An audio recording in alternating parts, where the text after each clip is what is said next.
이렇게 만나 뵙게 되니까 너무 반갑고 감사드립니다. 우리 양 옆으로도 같이 인사해 볼까요? 안녕하세요. 안녕하세요. 네. 늘 옆에 계시던 분이 계시죠?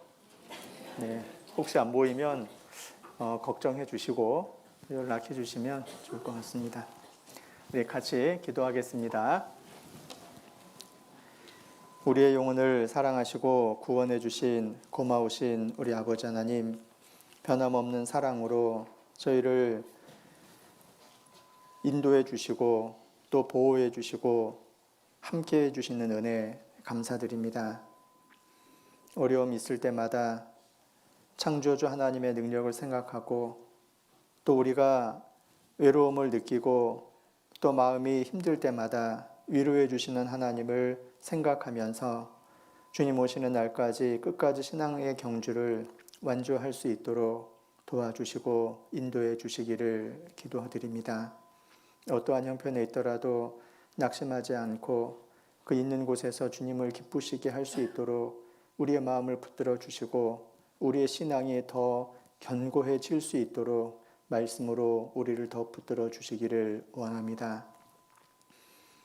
신앙생활 할 때마다 우리의 발걸음이 항상 하나님을 기뻐하시는 곳에 머물게 해주시고 우리의 마음속에 주님의 사랑이 더욱 커져서 이뤄진 영혼을 주님의 눈으로 바라보고 주님의 마음으로 그들을 사랑하여 전도할 수 있도록 인도해 주시고 또 형제 자매들 비록 부족한 부분이 있더라도 서로 사랑하며 주님 오시는 날까지 한 사람도 실족하는 사람이 없는 가운데 교제하면서 주님 맞이할 수 있도록 도와주시고 인도해 주시기를 원합니다.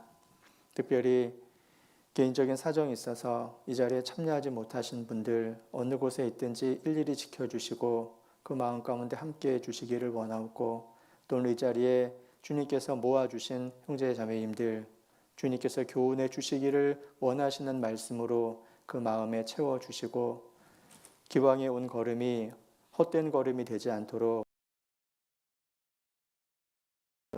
처음부터 끝까지 이 시간을 내려주시고 하나님의 풍성한 은혜와 사랑을 경험하며 하나님 앞에 더 열심히 살고자 하는 결심을 하는 시간이 될 수 있도록 역사해 주시기를 원합니다. 우리를 사랑하시는 예수님의 이름으로 기도드렸습니다. 아멘. 베드로 전서 2장 말씀 같이 보시겠습니다.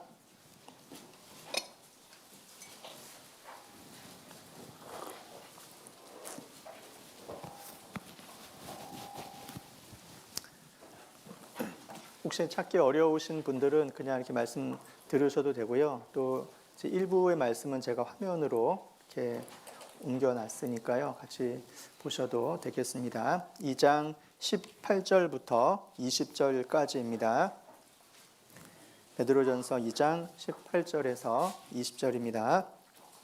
사환들아 범사에 두려워함으로 주인들에게 순복하되 선하고 관용하는 자들에게만 아니라 또한 까다로운 자들에게도 그리하라. 애매히 고난을 받아도 하나님을 생각함으로 슬픔을 참으면 이는 아름다우나 죄가 있어 매를 맞고 참으면 무슨 칭찬이 있으리요. 오직 선을 행함으로 고난을 받고 참으면 이는 하나님 앞에 아름다우니라. 그러니까 21절부터 25절까지도 제가 이어서 읽어드리겠습니다. 이를 위하여 너희가 부르심을 입었으니 그리스도도 너희를 위하여 고난을 받으사 너희에게 본을 끼쳐 그 자취를 따라오게 하려 하셨느니라. 저는 죄를 범치 아니하시고 그 입에 괴사도 없으시며 욕을 받으시되 욕하지 아니하시고 고난을 받으시되 위협하지 아니하시고 오직 공의로 심판하시는 자에게 부탁하시며 친히 나무에 달려 그 몸으로 우리 죄를 담당하셨으니 이는 우리로 죄에 대하여 죽고 의에 대하여 살게 하려 하심이라. 저가 채찍에 맞음으로 너희는 나음을 얻었나니 너희가 전에는 양과 같이 길을 잃었더니 이제는 너희 영혼의 목자와 감독 되신 이에게 돌아왔느니라. 아래 3장 17절 말씀은 같이 읽어보겠습니다. 선을 행함으로 고난받는 것이 하나님의 뜻일진데 악을 행함으로 고난받는 것보다 나으니라. 오늘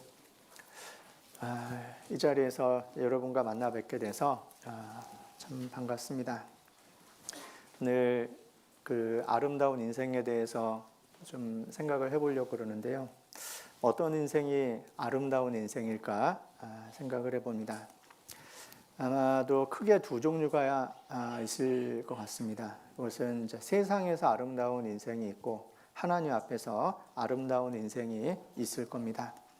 물론 관점에 따라서 다른 겁니다. 세상의 관점에서 아름다운 인생이 있고 하나님의 관점에서 아름다운 인생이 있어요. 이 세상에 이제 진선미라는 단어가 있는데 사람들은 진선에 대해서는 별로 관심이 없고 미에 대해서 관심이 많잖아요. 그리고 그 미도 어떤 그 내면의 아름다움에 대해서는 별로 관심이 없고 이제 외형적인 아름다움에 대해서 관심이 참 많은 것 같습니다. 그래서 코로나가 한참 유행일 때 돈 많이 버는 병원이 있었대요. 성형외과. 왜 그런가 했더니 기왕 마스크 한 김에 그렇게 그 수술을 좀 많이 한 모양입니다. 근데 그것은 그만큼 사람들이 외모에 관심이 많다는 이야기죠. 노아 시대에도 사람들이 진리나 선에 대해서는 관심이 없었고 그 아름다움 거기에 관심이 참 많았다고 되어 있어요. 그래서 하나님의 아들들이 사람의 딸들의 아름다움을 보고 자기들의 좋아하는 모든 자로 아내를 삼았다라고 되어 있거든요. 그래서 구원받은 사람이 구원받지 않은 사람의 아름다움을 많이 원했다는 겁니다. 그리고 아름다운 것을 하나님 안에서 찾으려고 하는 것이 아니라 세상에서 찾으려고 한 거예요. 그리고 하나님의 관점으로 아름다운 걸 찾아야 되는데 세상의 관점을 갖고 아름다운 걸 추구를 한 겁니다. 노아 시대랑 비슷한 시대가 지금 우리 시대잖아요. 우리 시대에도 많은 사람들이 오로지 그 외적인 아름다움에 관심이 참 많은 것 같아요. 특히 이제 노아 시대에도 하나님의 아들들이 사람의 딸들의 아름다움을 보고 자기들의 좋아하는 모든 자로 아내를 삼았는데 우리 시대에도 이렇게 결혼과 연결이 많이 되어 있는 그 청년들이 특별히 또 그런 외적인 거에 대한 관심이 참 많은 것 같기도 해요. 그래서 제 나이가 많은 건 아니지만 어른들이 라떼는 하면서 이야기를 하는데 저도 어느 순간 그렇게 되고 있더라고요.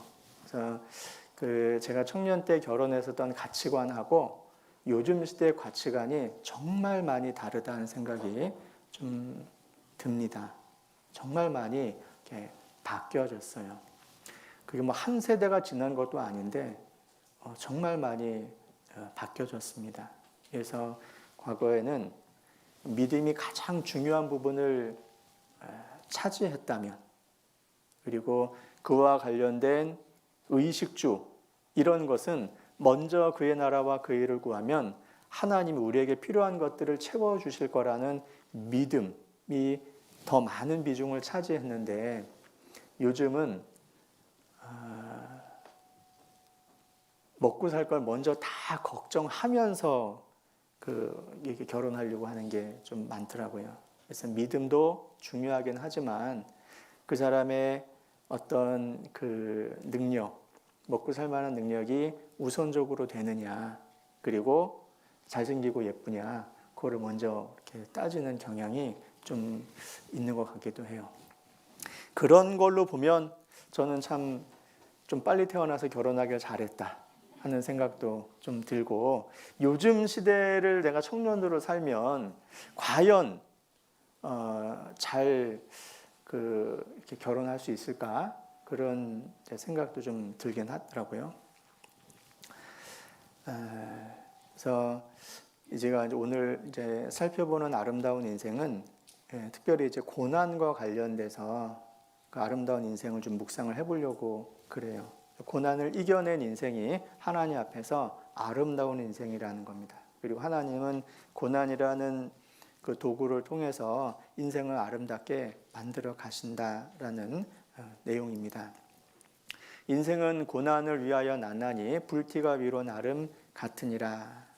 자, 인생은 고난을 위하여 났다. 욥기 5장 7절 말씀인데요. 이 화면에도 나오나요?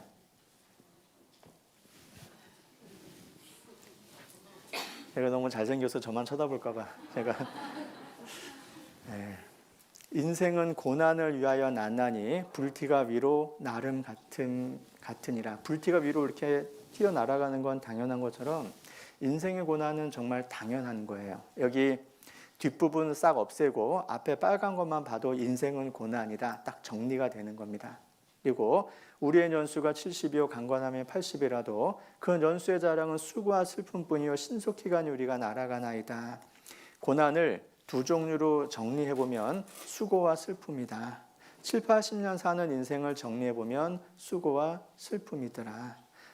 그런데 그 수고와 슬픔, 고생과 근심은 하나님께서 인생이 고생하는 거, 근심하는 걸 즐기려고 주신 것이 아니라 하나님의 본심이 아니시라는 겁니다. 왜냐하면 고생과 근심, 수고와 슬픔, 인생의 고난을 통해서 하나님 앞에 나오기를 원하시기 때문에 주신 거라는 거죠. 그래서 고난 크게 두 종류 따지면 아마 육체적인 수고와 정신적인 슬픔, 육체적인 고생과 심적인 근심이지 않을까 생각을 해봅니다. 그래서 인생의 고난은 크게 육체적으로 고통받는 것이 있고 정신적으로 고통을 받는 것이 있어요. 그래서 고난은 인생에게 필수품과 같은 거다. 그래서 어거스틴이라는 사람 혹시 들어보는가 모르겠습니다. 그 북아프리카 히포의 신학자, 약 4, 5세기에 걸쳐서 사셨던 분인데 이 세상에 죄 없는 자는 있지만 예수님 말씀하시는 거죠. 고난이 없는 자는 아무도 없다. 누구나 다 고난이 있을 겁니다. 여기 계신 분들 나름대로 겪은 인생 쭉 말씀해 보시라 그러면 정말 나름대로 하실 말씀이 많이 있을 거예요. 인생은 고난을 위하여 났다는 겁니다. 그래서 이 고난이라는 걸 통해서 흑백이 이렇게 딱 나누어지는 거예요. 역경, 시련과 같은 고난, 또 위기를 대하는 태도에 따라서 인생이 밝아질 수도 있고 어두워질 수도 있다는 이야기입니다. 그렇기 때문에 이 고난을 내가 받아들이느냐 혹은 그것을 부정하고 거부하느냐에 따라서 내 삶은 완전히 달라지는 거예요. 여러분도 아마 충분히 그거는 이제 인정하실 거라고 생각을 합니다. 그렇기 때문에 긍정적으로 생각을 하고 받아들이는 사람은 빛이 될 것이고 그거를 부정하고 거부하고 도망가고 피하려고 하는 사람은 어둠 속에 사는 인생이 될 거예요. 어떤 사람은 고난이라는 걸 통해서 발전하는 사람도 있고 어떤 사람은 파멸하는 사람도 있고 어떤 사람은 성장하는 사람도 있고 어떤 사람은 퇴보하는 사람도 있어요. 정치하는 사람도 있겠죠. 어떤 사람은 고난을 딛고 성공하지만 어떤 사람은 그 고난에 무릎 꿇고 실패하는 인생도 있는 거예요. 활짝 핀 꽃의 아름다움을 갖는 사람도 있지만 피다가 만 꽃처럼 초라한 모습을 갖기도 해요. 제가 그 집무실에서 자스민을 키우는데 그게 이렇게 꽃망울이 탁 터지면 정말 어쩜 그렇게 향기로운지 몰라요. 그 냄새 맡아보신 분은 아마 아실 겁니다. 그런데 이게 망울이 탁 터지지 않고 이렇게 터지려고 하고 이렇게 있다가 그냥 툭 떨어지는 경우가 있어요. 그러면 금방 썩어버립니다. 시들시들해지고요. 차이가 너무 나죠. 조금만 더 버텨서 이게 꽃망울이 터지면 그렇게 향기로운 냄새를 나는데 이제 그렇지 않은 경우는 아무 냄새도 못 나고 시들시들 그냥 끝나버리는 거예요. 너무 아쉽잖아요. 어떤 경우에 이제 고난을 잘 딛고 일어서서 탐스러운 열매가 되는 경우들도 있지만 어떤 경우에는 익기도 전에 툭 떨어져서 바닥에 굴러다니는 열매가 될 수도 있는 거예요. 그렇잖아요? 그러니까 이 고난이라는 것을 어떻게 받아들이냐에 따라서 사람들이 완전히 달라지는 겁니다. 힘든 인생이었지만 감사하는 사람도 있고 나는 너무 힘들었다고 원망하는 사람도 있는 거예요. 구원받은 사람은 고난을 통해서 하나님과 더 가까이 되는 사람도 있는데 어떤 경우는 멀어지는 사람도 있는 거예요. 이 세상에 모든 사람은 다 고난이라는 걸 겪습니다. 구원받은 사람만 겪는 것이 절대로 아닌 겁니다. 구원받은 사람보다 이 자리에 계신 분보다 훨씬 더 어려운 삶을 사시는 분들이 많이 있어요. 그런데 그 어려움을 어떻게 받아들였냐 따라서 삶이 완전히 달라지는 거예요. 여러분 발명왕 에디슨 이야기 들어봤을 겁니다. 어렸을 때에 이렇게 얻어맞아가지고 한쪽 귀가 이제 청력을 상실하게 되잖아요. 그런데 오히려 에디슨은 그것을 축복으로 받아들였다는 거예요. 안 들리는 것을. 왜냐하면 주변 소음에 방해를 받지 않고 내가 연구에 몰두할 수 있었다. 그래가지고 그는 그거를 축복으로 여겼던 거예요. 어떤 사람은 맞아서 귀가 멀었으니 안 들리니까 평생 때린 사람 원망하면서 살 수도 있을 거 아닙니까? 그런데 그 들리지 않는 상황을 연구에 몰두할 수 있는 상황으로 다르게 생각을 했다는 겁니다. 제 고난 아래 한자로 위기라는 단어를 같이 적어놨어요. 화면에 보이시면. 그래서 위기가 한편으로는 이걸 위험한 거잖아요. 우리에게는 항상 위험한 상황이 옵니다. 불안하고 걱정하고 그래서 불평과 원망이 올라오고 이거 참 어떻게 할까? 진퇴양난 아무것도 할 수 없는 그런 위험한 상황이 와요. 이 위기가 그런 위험한 때라는 것으로 끝나는 것이 아니라 어떤 사람은 이 길을 기회로 삼는 거예요. 그래서 사람에 따라서 앞부분에 위험한 것만 바라보는 사람이 있고 어떤 사람은 그것을 기회로 삼는 사람도 있다는 겁니다.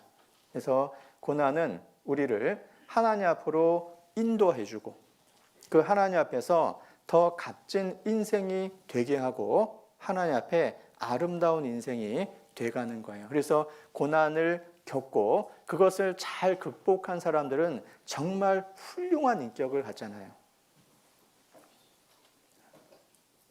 그런데 그렇지 않은 사람들이 이 세상에 훨씬 더 많은 겁니다. 그렇기 때문에 고난은 하나님께서 우리의 삶을 변화시키고 인격을 더 온전하게 하시는 은혜의 도구가 되는 거예요. 마치 조각을 위해서 망치도 필요하고 정도 필요하고 칼도 필요한 것처럼 하나님께서는 다양한 고난을 통해서 우리의 삶을 변화시켜 가시는 거예요. 정말 값진 인생이 되게 하시는 겁니다. 우리가 그것을 받아들여야 되는 거예요. 거부하고 부정하고 도망가려고 할 것이 아니라요. 오늘 본문에 보면 이렇게 되어 있습니다. 본문 한번 보시면은요.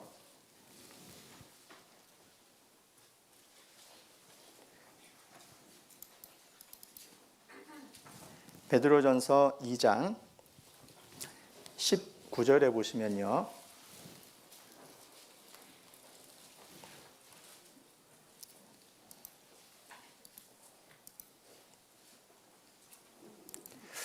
이게 중간에 애매히 고난을 받아도 하나님을 생각함으로 슬픔을 참으면 이른 아름다우나 1번 작은 글자로 이렇게 표시되어 있잖아요. 그게 아래 나나주에 보면 헬라어로 은혜로 되어 있어요. 카리스로 되어 있어요.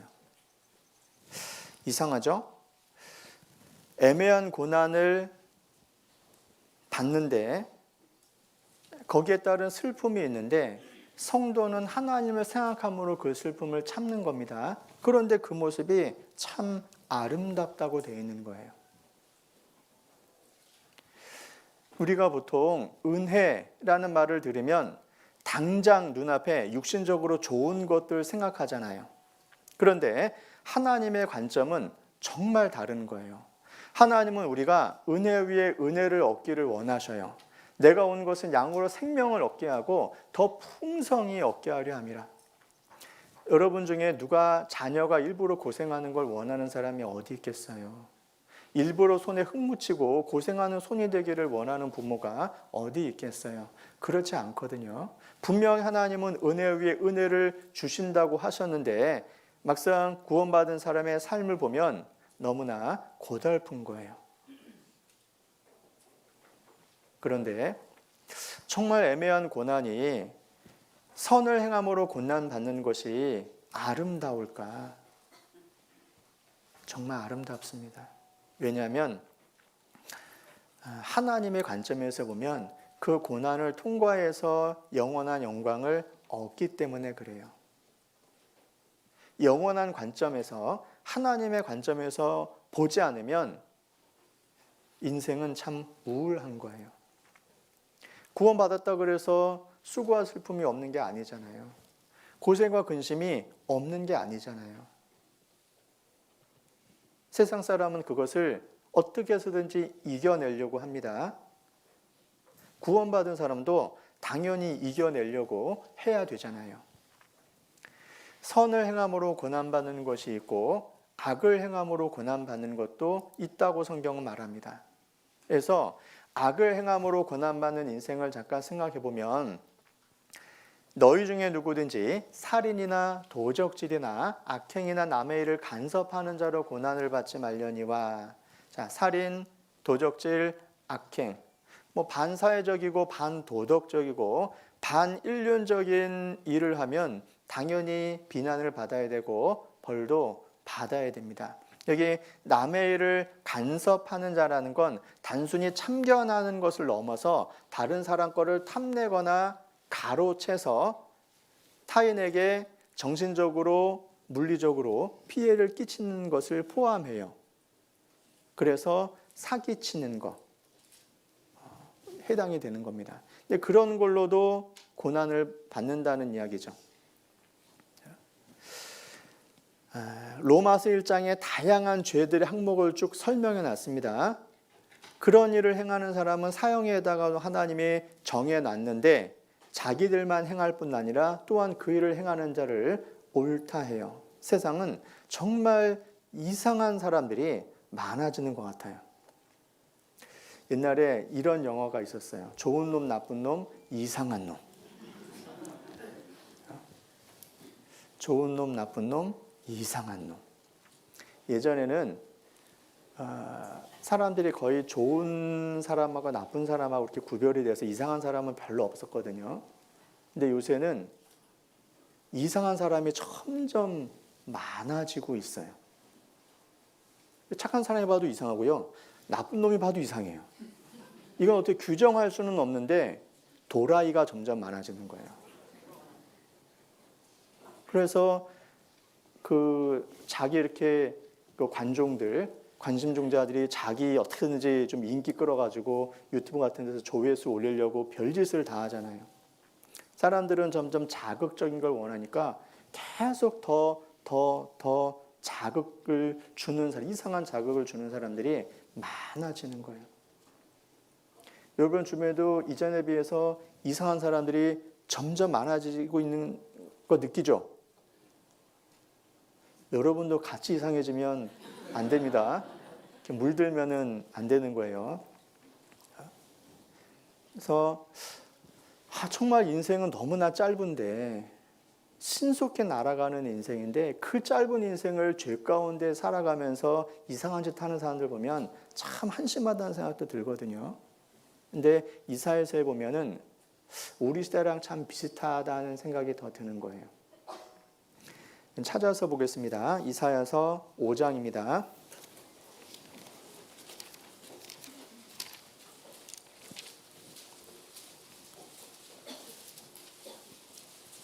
20절입니다.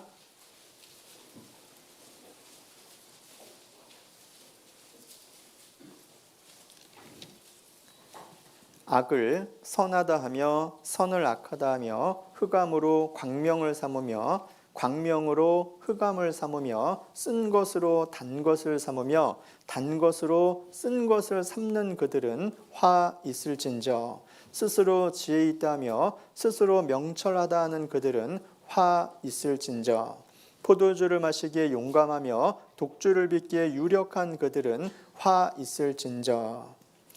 여기 다양한 모습의 화 있을진저, 화를 당하는 사람들의 모습들이 나와 있는데 어떻게 악을 선하다고 하고 선을 악하다고 합니까?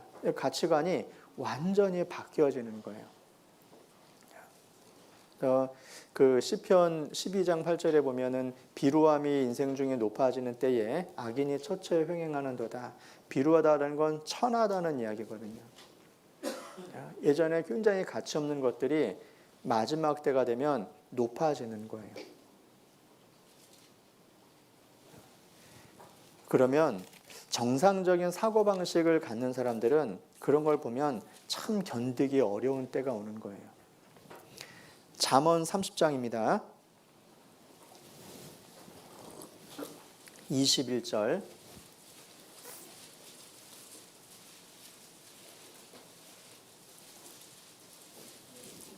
잠언 30장 21절입니다.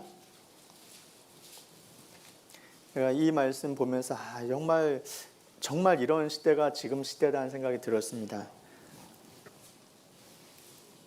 잠언 30장 21절. 세상을 진동시키며 세상으로 견딜 수 없게 하는 것 서너시 있나니 곧 종이 임금된 것과 미련한 자가 배부른 것과 꺼림을 받는 계집이 시집간 것과 계집종이 주모를 이은 것이니라. 정말 이런 상황이 되면 견딜 수 없는 건데 이게 질서가 무너져 버리는 거예요. 더 쉬운 말로는 위아래가 개념이 없어져 버리는 거예요. 종이 임금됩니다. 종이 큰 소리 치는 거예요. 종업원이 큰 소리 치는 겁니다. 옛날에는 질서로 말하면 사장이 이야기를 하면 직원은 들었거든요. 근데 지금은 사장이 직원 말을 들어야 돼요.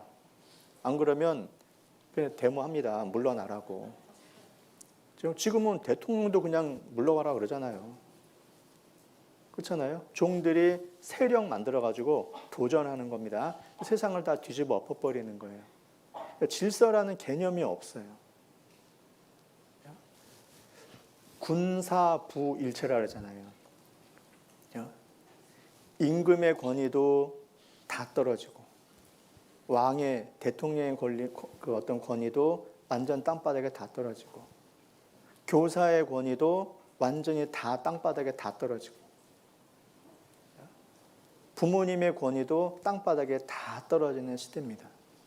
지금 우리 시대가 그런 시대예요. 그런 시대는 견딜 수 없는 시대인 거예요. 지금 그렇지 않습니까? 세상이. 온 세상이 지금 다 그런 거예요. 성경에서 하나님이 질서로 만들어 놓은 모든 것이 다 무너지고 있는 시대니까 정말 견딜 수가 없구나. 그런 시대가 되는 겁니다. 자, 세상은 점점 악하고 음란하고 패역한 시대가 되고 있습니다. 예수님께서 그렇게 말씀하셨는데 우리 시대에도 동일하잖아요. 그런 시대에 정상적인 사고방식을 갖고 하나님 말씀대로 살아가는 사람들은 고난을 받게 돼 있어요. 우리는 악을 행함으로 고난받는 인생 그러면 쉽게 살인이나 도적질이나 악행이나 남의 일을 간섭하는 자를 얼른 떠올릴 수 있는데 우리는 하나님 앞에 혹시 악을 행하고 있지는 않은지 구원받은 사람의 입장에서도 생각해 봐야 되는 거예요. 구원받은 사람에게 악이 뭡니까? 하나님 뜻에 순종하지 않는 거잖아요. 알고도 행치 않는 거잖아요. 그게 하나님 보시기에는 악한 거예요. 불순종만큼 악한 건 없는 거거든요. 그건 아예 하나님의 권위 자체를 무시하는 거예요. 자녀가 단순히 심부름 안 하는 것보다 부모 자체를 무시하는 건 훨씬 더 큰 죄가 되는 거잖아요. 요나는 하나님 앞에 불순종함으로 인해서 죽을 뻔했어요. 니느웨로 가라 그랬는데 너무 싫었거든요. 정말 니느웨 사람들은 싫었어요. 미웠어요. 그들에게 가서 하나님 말씀 전해서 구원받는 건 자기 마음에 허락이 안 되는 거예요. 그 사람들은 죽어야 된다고 생각을 하는 겁니다. 멸망받아야 된다고 생각을 하는 건데 하나님이 그들에게 가서 말씀 전하라고 하니까 전하면 구원 받을 것 같은데 구원 받으면 어떡하지? 이런 마음이 드는 겁니다. 정말 정말 미운 거예요. 왜냐하면 이스라엘을 끊임없이 괴롭혔거든요. 여러분 괴롭히는 사람 좋아합니까? 안 좋아하죠. 당연히. 그래서 요나는 불순종했던 겁니다.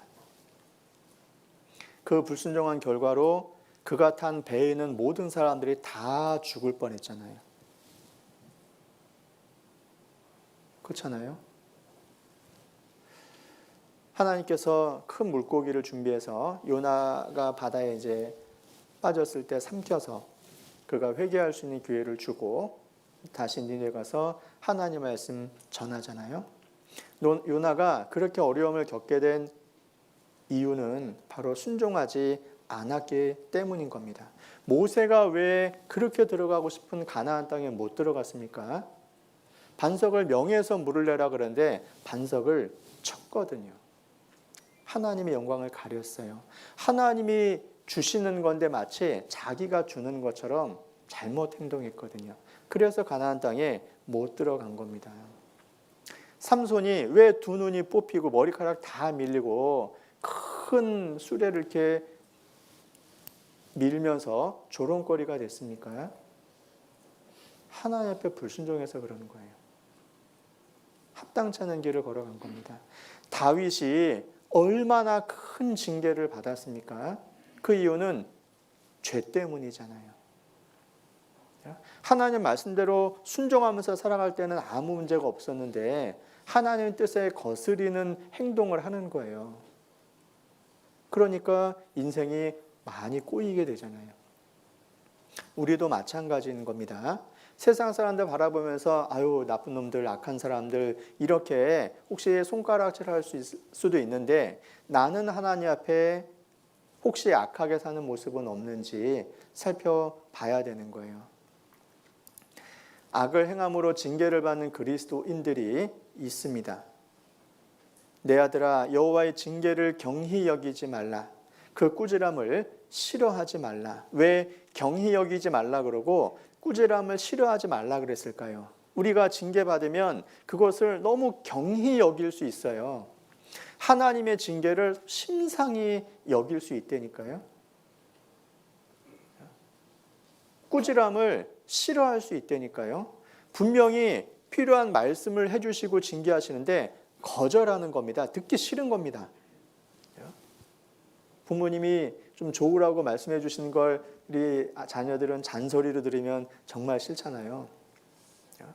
그런데 그러다가 정말 크게 얻어맞는 겁니다. 대저 여호와께서 그 사랑하시는 자를 징계하시기를 마치 아비가 그 기뻐하는 아들을 징계함같이 하시느니라. 사랑하는 자를 징계하시죠.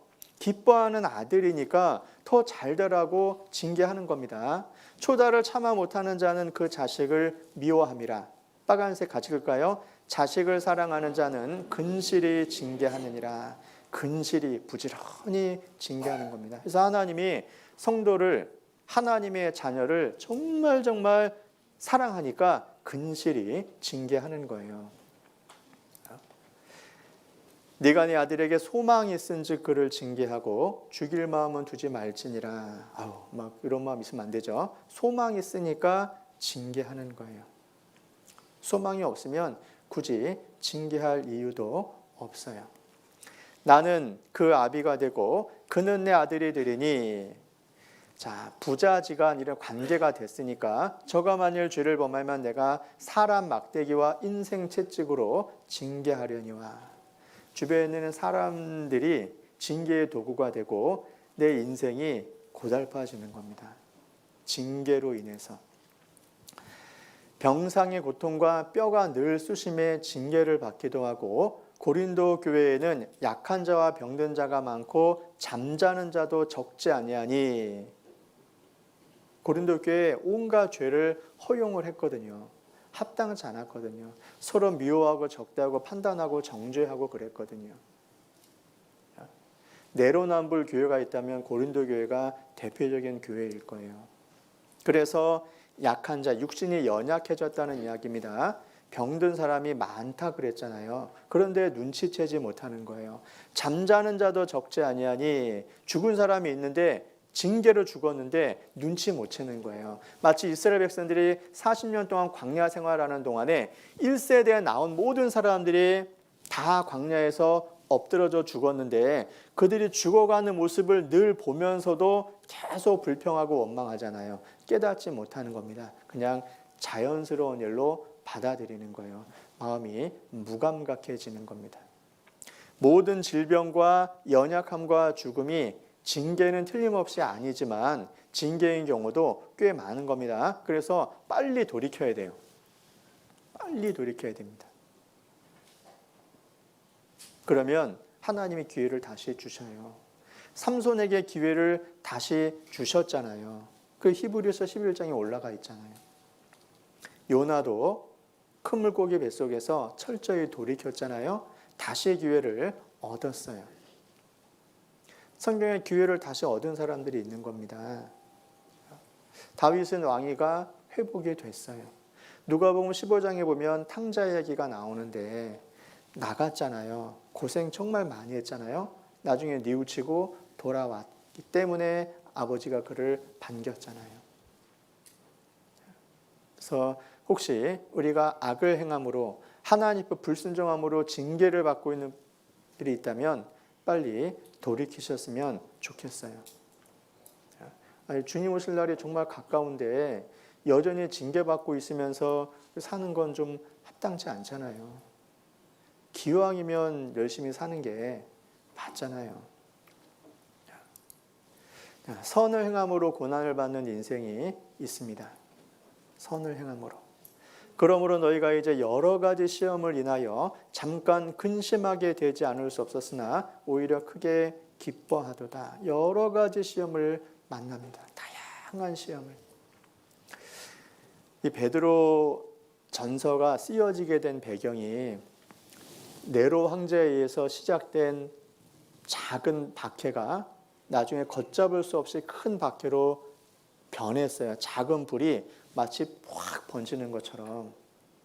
그래서 로마로부터 시작된 박해가 나중에 시간 지나서 아시아로까지 이렇게 넘어오게 될 겁니다.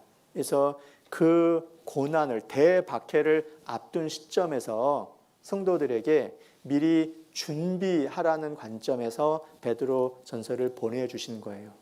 그러니까 지금도 고난 가운데 있지만 앞으로 훨씬 더 큰 실현하려고 오는 불시험이 있을 거라는 거예요. 그래서 그걸 이상히 여기지 말아라. 그건 당연한 거다. 이 성도들이 살아가는 데 있어서 여러 가지 죄 가운데 살다가 구원받고 딱 구별돼서 살으니까 함께 죄지었던 사람들이 극한방탕에 다름질하지 아니하는 것을 이상히 여겨 비방하거든요.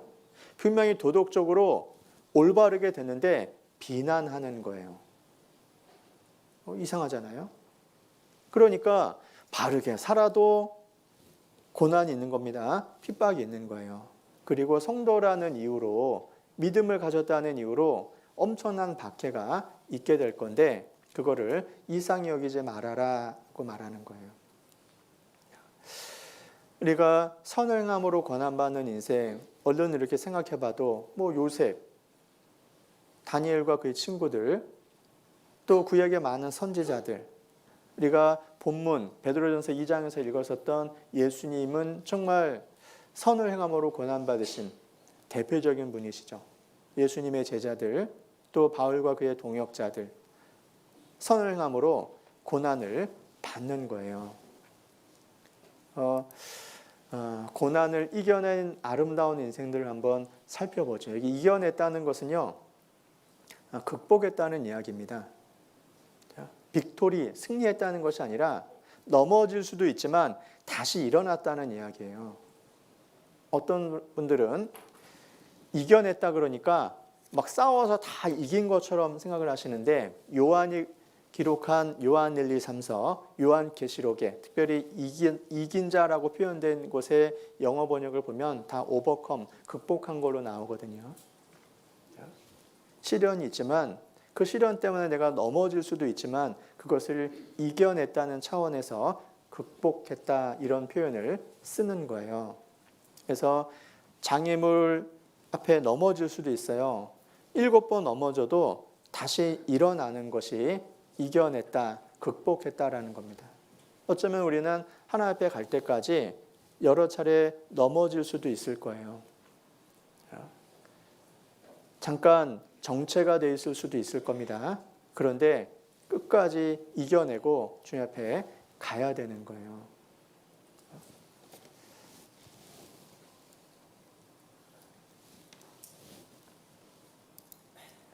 이거 영상 잠깐 하나 볼까요?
Cannot go again. He cannot go again. He can roll to the finish. Legs are give it up. Now he can barely cross the finish line. I think the medics just go there. Should run. I think the medics just go there. Should rush quickly to his speed. That's the spirit. Crossing the finish line. He can crawl. You can do whatever. Just cross the finish line. And what spirit? Sportsman spirit. Crossing the finish line. You can crawl, you can do whatever, but just cross the finish line. And what spirit, sportsmanship to the highest order. And now, Oh, this is lovely. wonderful. This is what sports should be all about. This is what sports should be all about. Oh, that's a single Jeprod, I think. That's Jeprod carrying him. Now the medics should just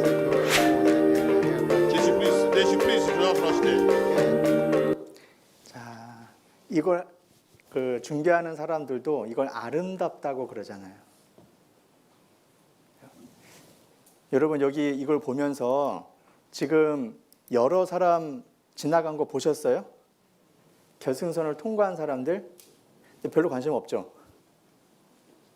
근데 넘어졌지만 일어선 사람, 또 일어설 수 있도록 끝까지 완주할 수 있도록 도와준 사람을 보고 아름답다고 이야기를 하잖아요. 이 사람은 넘어졌어요. 가장 큰 난관에 부딪힌 겁니다. 떼굴떼굴 굴러서라도 통과하고 싶은 마음이 있는 거잖아요. 그런 인생이 아름다운 인생인 거예요. 선수로 따지면 아름다운 선수인 거죠. 그래서 awesome, 경이롭다고 계속 칭찬하잖아요. 안 넘어지면 제일 좋지만 넘어지더라도 일어서서 완주할 수 있다면 정말 아름다운 인생일 거고 그 완주를 할 수 있도록 돕는 인생도 정말 아름다운 인생일 거예요. 아까 그 도와준 분이 선수가 그냥 지나쳤으면 끝인 거예요. 주목 못 받았겠죠.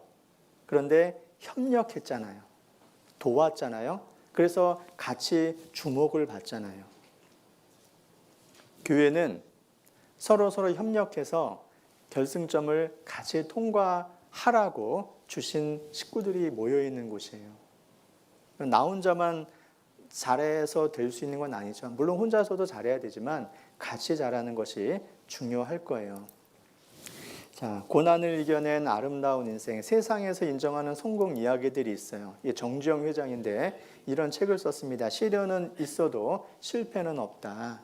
그가 한 말이 이렇게 있습니다. 이루고자 하는 일이 시련과 역경에 부딪혀 그르치게 되면 보통 사람들은 절망하게 된다. 그러나 이것은 시련이지 실패가 아니다. 내가 실패라고 생각하지 않는 한 이것은 실패가 아니다. 나는 생명이 있는 한 실패는 없다고 생각한다. 내가 살아있고 건강한 한 나한테 시련은 있을지언정 실패는 없다. 만약에 이분이 탁상공론, 사무실에 앉아가지고 그냥 생각해서 이런 글을 썼다 그러면 별로 감동이 없을 거예요. 그런데 이분은 삶에서 너무나 많은 시련들을 극복을 했기 때문에 이 단순한 표현이 굉장히 큰 의미로 다가오는 거예요.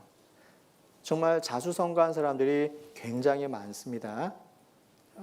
그런 사람들은 고난을 나름대로 다 이겨낸 인생인 거예요.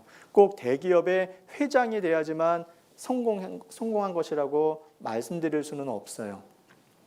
왜냐하면 우리들 대부분은 평범하게 한 가정의 가장으로서 혹은 주부로서 아버지 어머니로서 성공한 인생도 굉장히 많이 있기 때문에 그런 거예요. 자, 아마 이런 발 보신 적 있을 겁니다. 세상에서 인정받고 칭찬받는 아름다운 발을 가진 사람들이라고 이야기를 하는데 박지성 선수의 발, 축구 선수입니다. 평발이에요. 평발은 운동할 때 굉장히 아픕니다. 뛸 때 굉장한 고통이 오는데 이 선수가 생각하기를 아니 원래 고통은 당연한 거 아니야? 아니, 운동하는 사람이 힘든 건 당연한 거지. 이렇게 생각을 했다는 거예요. 박지성 선수 발 옆에 여기 발레리나의 발이 있습니다. 강수진이라는 발레리나의 발인데 발목 위로는 정말 몸매도 좋고 이쁜데 발목 아래 발은 이런 모양인 거예요. 그런 유명한 사람이 되기까지 그 성공한 인생이 되기까지 얼마나 많은 노력을 했는지가 드러나죠. 이거는 빙상 선수 이상화 선수의 발인데요. 그냥 온통 동상이죠. 물집과 동상. 김연아 피겨 스케이팅하는 김연아 선수의 발도 정말 노력한 발이라는 걸 바로 보여주는 겁니다. 왜 이런 발을 가진 사람들을 아름답다고 이야기를 할까요? 왜 칭찬할까요? 그건 노력의 결과로 성공했기 때문에 그런 거예요. 그럼 생각해 보세요. 성공한 사람들은 몇 안 되지만 성공 못한 사람들은 다수거든요. 고난을 극복을 했기 때문에 칭찬하는 겁니다. 이런 책들이 나와 있어요. 아름다운 인생 시집, 성공하는 사람들 6가지 습관에서 예전에 나왔었던 책인데 책은 그 시대를 반영하잖아요. 요즘 나오는 책들은 한결같이 이런 쪽으로 이야기를 합니다. 네 인생은 네가 살아. 네가 하고 싶은 거 해. 나중에 후회하지 않으려면 지금이라도 시작해. 더 늦기 전에 뭐라도 해. 하고 싶은 거 해. 이렇게 이야기를 합니다. 네 인생은 너 거야. 부모 것도 아니고 너 거야. 그러니까 네가 원하는 삶을 살아. 이렇게 얘기를 해서 사람들은 정말 자기 중심의 성공을 원하는 거예요. 그래서 성공한 사람들이 있는 거잖아요. 여기 Just Do It. 나이키 회사에서 광고하는 겁니다. 한국말로는 그냥 해인데요. 막 선수들이 뭐 하는 거에서 보면 나중에 Just Do It 나오는데 그 회사에서 그냥 하라는 건 운동하라는 것보다 운동하려면 이거 사 이런 이야기죠. 질러 이런 겁니다. 사라는 거. 근데 원하는 거 자꾸 하라 그러는 거예요.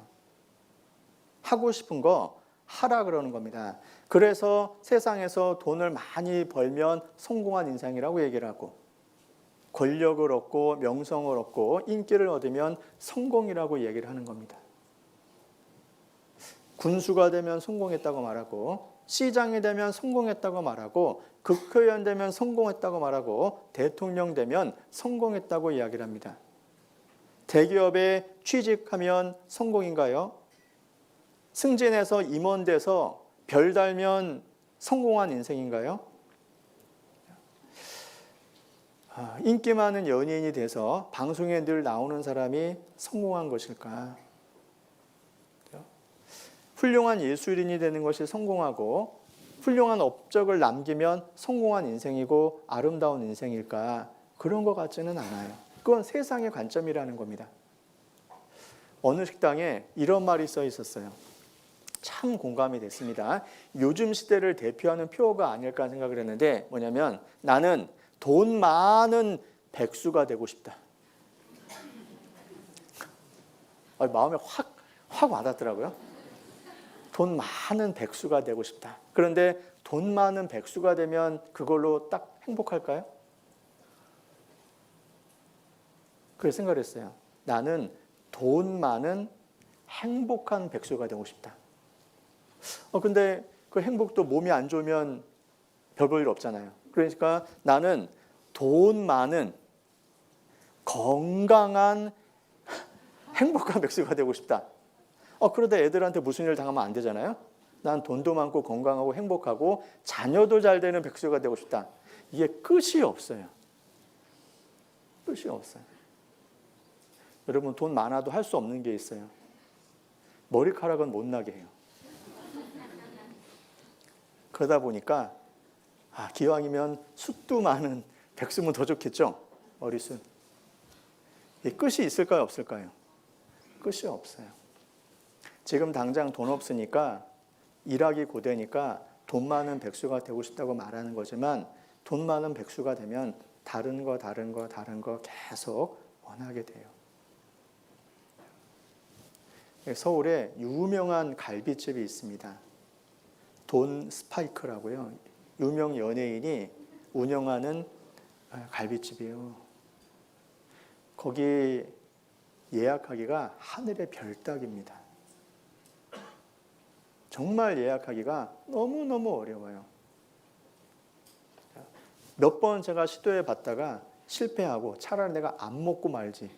그거 먹는다고 해서 내 인생이 달라질 것도 아니고. 그런데 정말 돈을 어마어마하게 버는 그 사람이 마약 때문에 지금 구속됐나요? 유명 연예인이 뭐가 아쉬워서 그런 마약에 손을 댈까요? 행복하지 않은 거예요. 사람들은 아름다운 인생이라고 화려한 명품으로 치장하면 아름다워 보일지 모르겠지만 속은 허전한 거예요. 하나님만이 채울 수 있는 텅 빈 공허함이 있는데 그걸 채우지를 못하는 거예요. 근데 사람들은 껍데기만 보니까 그런 게 아름다워 보이는 거죠. 하나님이 보시는 기준하고 세상에 보는 기준은 완전히 달라요. 세상에서 보는 아름다운 인생이라고 하는 부분들은 시간 지나면 다 없어져 버리는 거예요. 이 세상 형적은 지나간다고. 이 세상과 세상에 있는 것들을 사랑하지 말라 그랬죠? 육신의 정욕과 안목의 정욕과 이생의 자랑인데, 그 육신의 정욕의 끝판, 안목의 정욕의 끝판, 이런 자랑거리들 끝판으로 탁 가면 행복할까요? 결국 그런 모든 것들은 다 지나가는 거라는 거죠. 1,000만 원짜리 가방 들고 다니면 행복할 것 같아요? 누가 긁을까 봐 얼마나 불안하겠어요.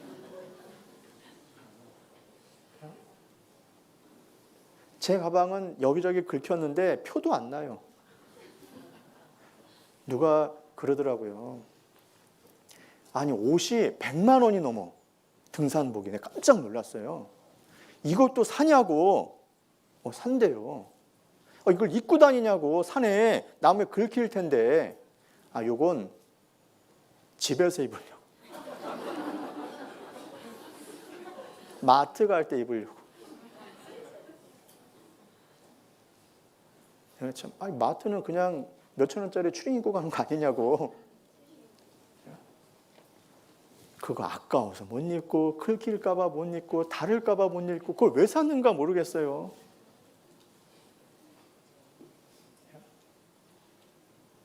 아니, 우린 가방 비 올 때 들고 가면 뒤집어 쓰고 가잖아요. 얼마나 좋아요. 그냥 머리는 소중하니까. 그 가방 이렇게 뒤집어 쓰고 가면 되는데 어떤 분들이 이거 품고 간다고. 명품이라서. 그 몸이 그 가치만도 못한 거죠. 그렇잖아요?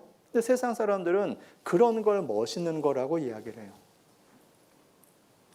그런 거를 요즘 표현은 힙하다 그러는데요. 정말 별 볼 일 없는 건데 사람들의 시각이나 가치관들이 변하니까 별 볼 일 없는 게 그렇게 멋있어 보이는 거예요. 그 미국에서 오랫동안 사신 분들이 한결같이 하는 말이 있는 거예요. 자기는 아무리 해도 이해가 안 된대. 비가 그렇게 오는데 우산 쓰는 사람이 별로 없어. 우리는 비 안 와도 쓰는데. 아줌마의 상징 아닙니까, 우산? 아줌마의 상징? 우산. 왜? 내 피부는 소중하니까. 그러니까 뭐 비가 오든 안 오든 하나씩 이렇게 쓰고 다니는데 비 오면 당장 써야죠. 그런데 안 쓴다는 거예요. 그냥 이렇게 다녀. 그냥 다니고 후드 티 하나 입고 그냥 걸어 다녀. 왜 그래요? 멋있어 보이잖아요. 멋있어 보인대. 그게 힙해대. 그래서 서양 그 사람들 사고방식이 그러니까 비가 아무리 와도 우산 쓰는 사람 거의 없다 그러는 거예요. 근데 그 우산 쓰고 다니면 약간 좀 약간 부족해 보이는, 어리숙해 보이는 그런가 봐요. 세상 기준으로 보면 안 되는 거예요. 세상 기준으로. 하나님이 기뻐하시는 인생의 아름다운 게 뭘까? 하나님께서 인정하시는 아름다운 이야기, 성공 이야기, 아름다운 인생은 히브리서 11장에 거의 다 나와 있어요. 한번 볼까요?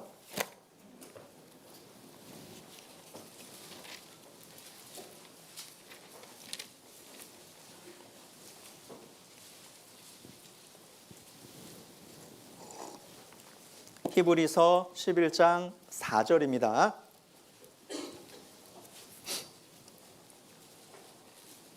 믿음으로 아벨은 가인보다 더 나은 제사를 하나님께 드림으로 의로운 자라 하시는 증거를 얻었으니 하나님이 그 예물에 대하여 증거하심이라. 저가 죽었으나 그 믿음으로써 오히려 말하느니라.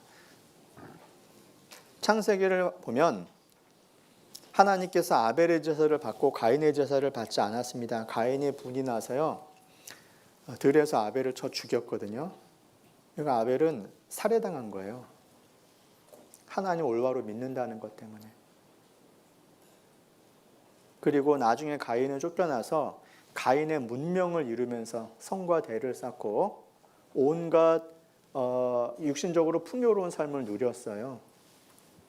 세상적으로 보면 가인이 성공한 사람 같지 않습니까? 자식들 다 잘 됐거든요. 자식들이 나름대로 전문 분야에서 성공하고 그 자손들이 다 훌륭하게 컸거든요. 그러면 가인이 성공한 사람일까요? 아벨이 성공한 사람일까요? 창세기만 딱 보면 가인이 성공한 것처럼 보이는데 그 가인의 성공은 노아 홍수와 함께 싹 사라져 버리잖아요. 그런데 아벨은 성경 히브리서 11장에 기록해 놨잖아요. 그는 믿음으로 살았다. 이게 하나님 보시기에 아름다운 인생이고 성공한 인생인 거예요. 300년과 하나님과 동행한 에녹의 삶이 나옵니다. 그 아래에. 비록 짧은 인생이지만 그때 1000년 가까이 살았으니까 300년. 지금으로 따지면 너무 긴 인생인데 하나님과 동행했다고 돼 있고 하나님을 기쁘시게 했다고 돼 있어요. 그때 당시에 사람들은 먹고 마시고 시집가고 장가들고 자기 육신의 쾌락에 빠져서 살았는데 에녹은 하나님과 동행하면서 하나님을 기쁘시게 하는 생활을 했어요. 에녹이 성공한 인생이에요. 7절에 보면 믿음으로 노아는 아직 보지 못하는 일에 경고하심을 받아 경외함으로 방주를 예비하여 그 집을 구원하였으니. 노아가 방주 만들 때 사람들은 세상 즐겼거든요. 제가 여기 그 설교하기 위해서 내려오는데요, 여수 가는 사람들 꽤 많더라고요. 가방들이 다 이따만해요. 가방들이 거기에 뭐 들었겠어요?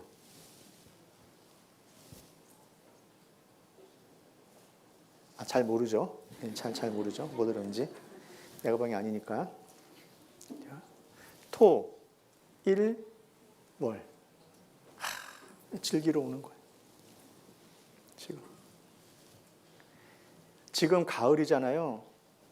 저 사는 지역에 북한산 국립공원이 있어요. 북한산, 도봉산 이렇게 같이 있는데요. 기네스북에도 올랐어요. 단위 면적당 가장 많은 사람이 등산하는 곳. 사진 찍어놓은 거 보니까 이게 산인지 사람인지 모르겠어요. 오늘 같은 날은 얼마나 많은 사람들이 산에 가는지 몰라요. 내가 아침에 우연히 이렇게 이제 기온이 어떻게 되는 거고 딱 살펴봤는데 비가 쫙 되어 있더라고요. 괜히 기분 좋더라고요. 하여튼 못 돼서 심보가. 그래서 오늘 저기 산에 가서 비 쫄딱 다 맞겠네. 아유, 굉장히 좋네. 놀러 간 사람 얼마나 많겠어요, 지금. 우리 여기 이렇게 모여 있는데. 그럼 다른 사람들이 재밌게 지내면 좀 그렇잖아요. 비 좀 맞아야지. 노아는 방주 만드는 일에 자기 인생을 다 투자했잖아요. 그렇잖아요. 시간, 물질, 모든 걸 방주 만드는 일에 다 투자한 거예요. 사람들이 얼마나 그걸 조롱하고 놀렸겠어요. 그때 당시에 유명한 건축물이 방주니까 전 세계에서 그거 보려고 다 왔을 것 같아요. 적어도 한 번쯤은 다 어떻게든 와서 봤을 것 같다는 생각도 좀 들었어요. 인생이 7, 80년이면 너 멀리는 못 가는데 인생이 1000년이면 어디라도 좀 다녀볼 만하지 않아요? 이게 반응이 없어요. 1000년이면 웬만한 데는 다 여행해 볼 수 있지 않을까요? 여행 별로 안 좋아하시는 때문에. 우리 바빠서 뭐 다닐 시간이 없는데 뭐 노아 시대 사람들 바쁘긴 했겠지만 그런 거 방주 하나 노아가 짓는데 그 이상한 사람 아니야? 이거 한번 보러 갔을 수도 있겠다는 생각이 들거든요. 그런데 아무도 타지 않았잖아요. 그 시대의 노아가 하나님 보시기에 성공한 인생인 거예요. 아름다운 인생이 된 겁니다.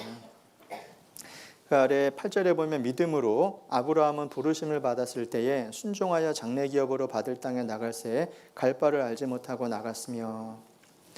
아브라함이 노년에 본토 친척 아비집을 떠나는 건 굉장히 큰 모험이었을 거예요. 그리고 그 노년에 떠날 때 자식이 없었잖아요. 어떤 사람들은 무자식의 상팔자라고 말하는지 모르는데 그건 자식 없어 본 사람의 고통을 경험해 보지 않으니까 그렇게 말하는 거예요. 어쩌면 자식 때문에 고통받고 있어서 힘들 수는 있지만 없어서 고통받는 것보다는 그래도 나은 걸 수도 있거든요. 아브라함이 살던 시대는 자식이 없다는 건 가장 큰 저주거든요. 그런데 노년이 되도록 사라의 용수가 끊어질 때까지 자식이 없었으니까 이제 자식은 더 이상 생기지 않는 거니까 그 아브라함과 사라가 무자식으로 인해서 받았을 스트레스, 고통을 한번 생각을 해보세요. 그 사람들이 섬기는 신에 의해서 저주받은 인생인 거예요. 자식이 없다는 것은. 그리고 본토 친척 아비집을 떠나서 노년에 먼 여행을 했죠.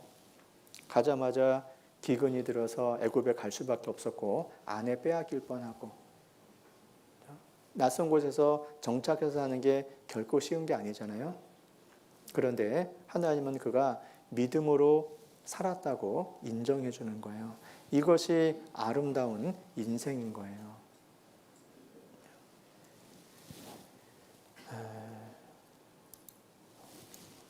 여기 앞에 보면 누군가 저에게 이 책을 선물해 줬어요. 새 왕 이야기라고. 이 새 왕이 이제 제가 얼른 생각하기에 사울, 다윗, 솔로몬 줄 알았는데 압살롬으로 되어 있더라고요. 근데 솔로몬까지 넣어도 될 것 같아요. 사울은 금수저 집안입니다.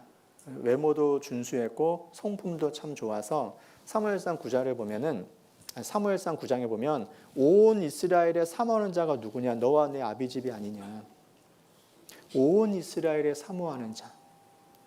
요즘으로 말하면 1등 신랑감이에요. 그 사울에게 딱 한 가지 없었던 것이 신앙이었잖아요. 고난을 겪어본 적이 없는 겁니다. 사람들이 인기를 힘입고 왕으로 시작했는데 결국 신앙이 없으니까 비참하게 인생을 마감하게 되죠. 압살롬은 아름다운 외모를 가졌어요. 아버지가 다윗이에요. 금수저 집안 아닙니까? 솔로몬도 마찬가지고. 그 압살롬은 온 이스라엘 가운데 압살롬 같이 아름다움으로 크게 칭찬받는 사람이 없었으니 저는 발바닥부터 정수리까지 흠이 없습니다. 와. 온 이스라엘 가운데 압살롬처럼 아름다움으로 칭찬받는 사람이 없었대. 야, 대단한 사람인 겁니다. 이거 막 또 어마어마하고 막 이런 것도. 그런데 고난을 겪어보질 않았잖아요. 고생이라는 걸 해보질 않았잖아요. 그러니까 그 고난 앞에 다 무릎을 꿇는 거예요. 어려움이 생기면 다 무너지는 거예요. 다윗은 어릴 때부터 수많은 고난을 겪은 사람이에요.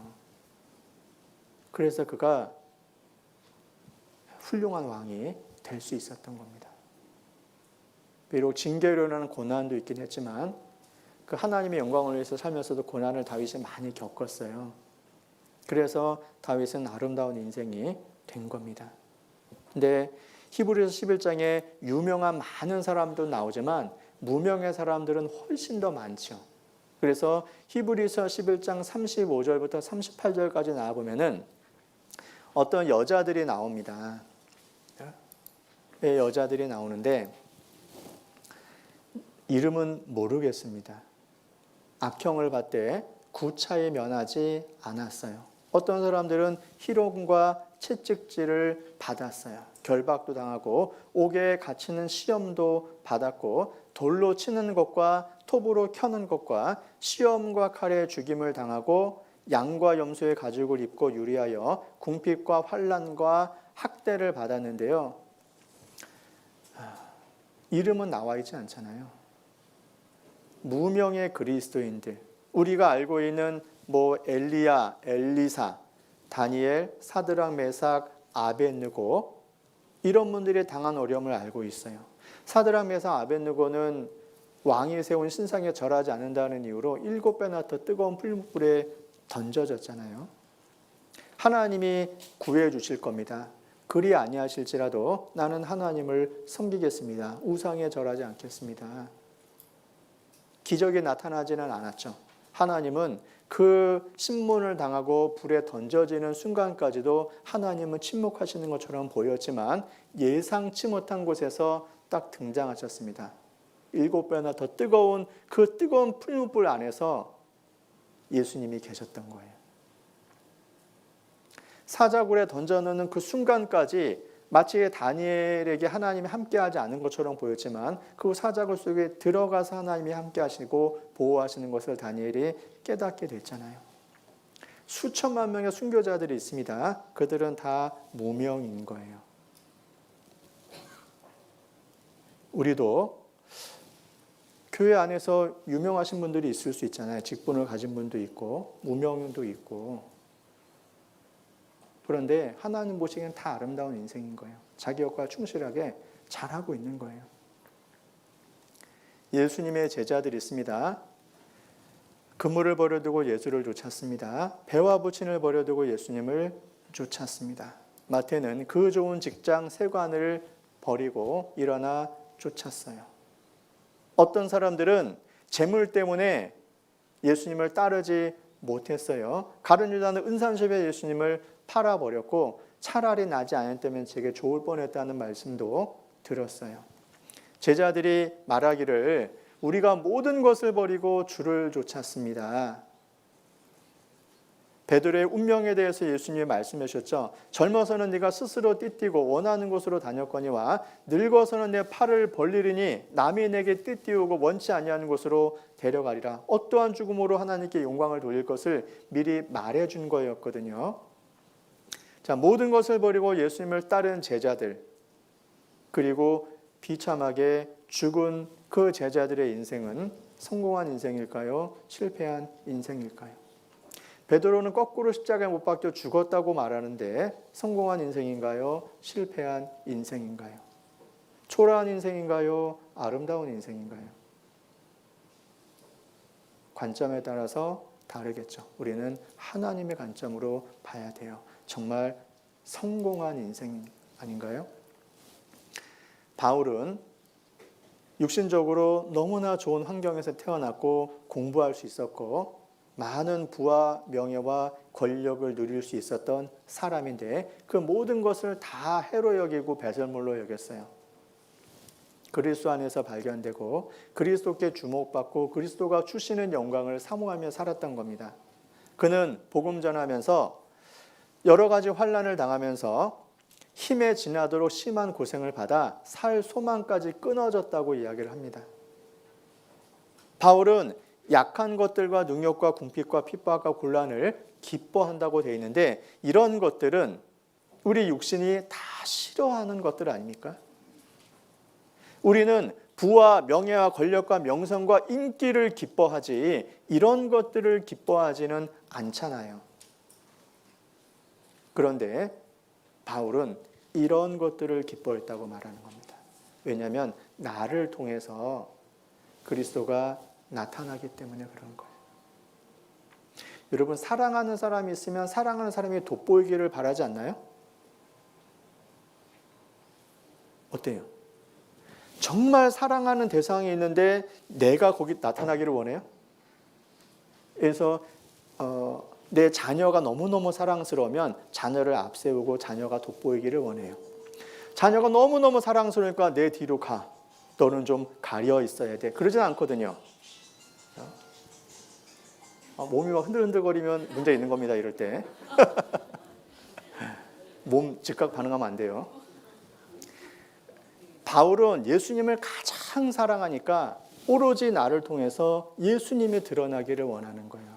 그 예수님이 드러나는 데 있어서 내가 약해지고 능욕과 궁핍과 핍박을 받는다면 그것처럼 좋은 건 없다는 거죠. 그만큼 바울은 그리스도를 사랑한 거예요. 얼마나 많은 핍박을 겪었는지 고린도 후서 11장엔 자세하게 기록되어 있어요. 고린도서 12장에는 육체의 가시가 있다고 말해요. 3번이나 간구했어요. 그거 좀 없애달라고. 하나님이 들어주지 않으셨어요. 여러분도 육체의 가시가 있을 겁니다. 고난이라고 표현될 수 있는 육체의 가시가 있을 거예요. 하나님이 절대로 제거해 주지 않는 여러분이 평생 가지고 가야 되는 어떤 어려움도 있을 거예요. 그건 어쩌면 외적인 것보다 훨씬 더 힘든 것일 수도 있어요. 그런데 그 가시를 통해서 내가 하나님을 더 드러나게 할 수 있다면 그것처럼 좋은 게 어디 있겠어요. 여러분 생각해 보세요. 예수님 십자가는 정말 아름다운 거예요. 고난이지만 가장 아름다운 건 십자가거든요. 예수님이 못에 박혔는데, 십자가에 박혔는데 가시가 없다고 생각을 해보세요. 예수님이 십자가에 못에 박혔는데 채찍에 맞은 자국이 없이 그냥 맨몸으로 거기 탁 걸려있다고 생각을 해보세요. 창자국과 못자국이 없다고 생각을 해보세요. 그건 아름다운 게 아닌 거예요. 그런데 예수님 초라한 육체에 가시면류관, 채찍에 맞은 흔적들, 못자국과 창자국 그런 것들이 있으니까 십자가를 훨씬 아름답게 만드는 거예요. 바울은 이런 것들을 기뻐했던 겁니다. 그리고 바울은 나중에 만물의 찢기같이 여김을 받았다고 말을 해요. 이건 찾아볼까요? 고린도 전서 4장입니다.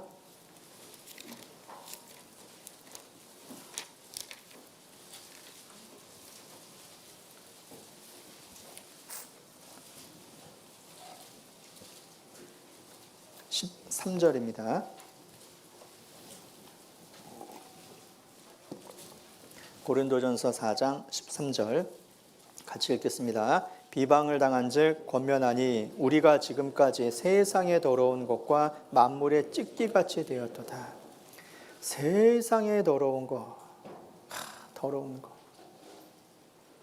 혐오스러운 존재처럼 취급을 받은 거예요. 세상에 더러운 게 똥인데 똥보다도 못한 취급을 받는다. 만물의 찌꺼기처럼 됐다. 얼마나 초라한 인생입니까? 세상에서 보면 불쌍한 인생이고. 그런데 이렇게 말합니다. 내가 모든 사도보다 더 많이 수고하였으나 내가 아니요 오직 나와 함께 하신 하나님의 은혜로라. 더 많은 수고, 더 많은 고난은 하나님의 은혜였다. 하나님의 은혜라는 이 노래 정말 은혜가 되죠. 제가 좀 연습해왔는데요. 하면 안 될 것 같더라고요. 연습을 많이 했는데 화면에 보시면 하나님 은혜라는 게 악보가 있어요. 왜 이렇게 높아요 이게. 나를 지으신 이가 하나님. 나를 빚어가십니다. 지으십니다. 그리고 나를 불러주셨습니다. 부르신 이가 하나님. 나를 보내신 이도 하나님. 나의 나 된 것은 하나님의 은혜라. 나의 달려갈 길 다 가도록, 나의 마지막 호흡 다 하도록 나로 그 십자가 지게 하시니, 품게 하시니 나의 나 된 것은 하나님의 은혜라. 이게 정말 은혜인 거예요. 나의 마지막 호흡이 다 하도록 나로 그 십자가 품게 하시니. 호흡이 끝날 때까지 내가 져야 되는 십자가가 있는데요. 그로 인해서 진정 내가 되는 거예요.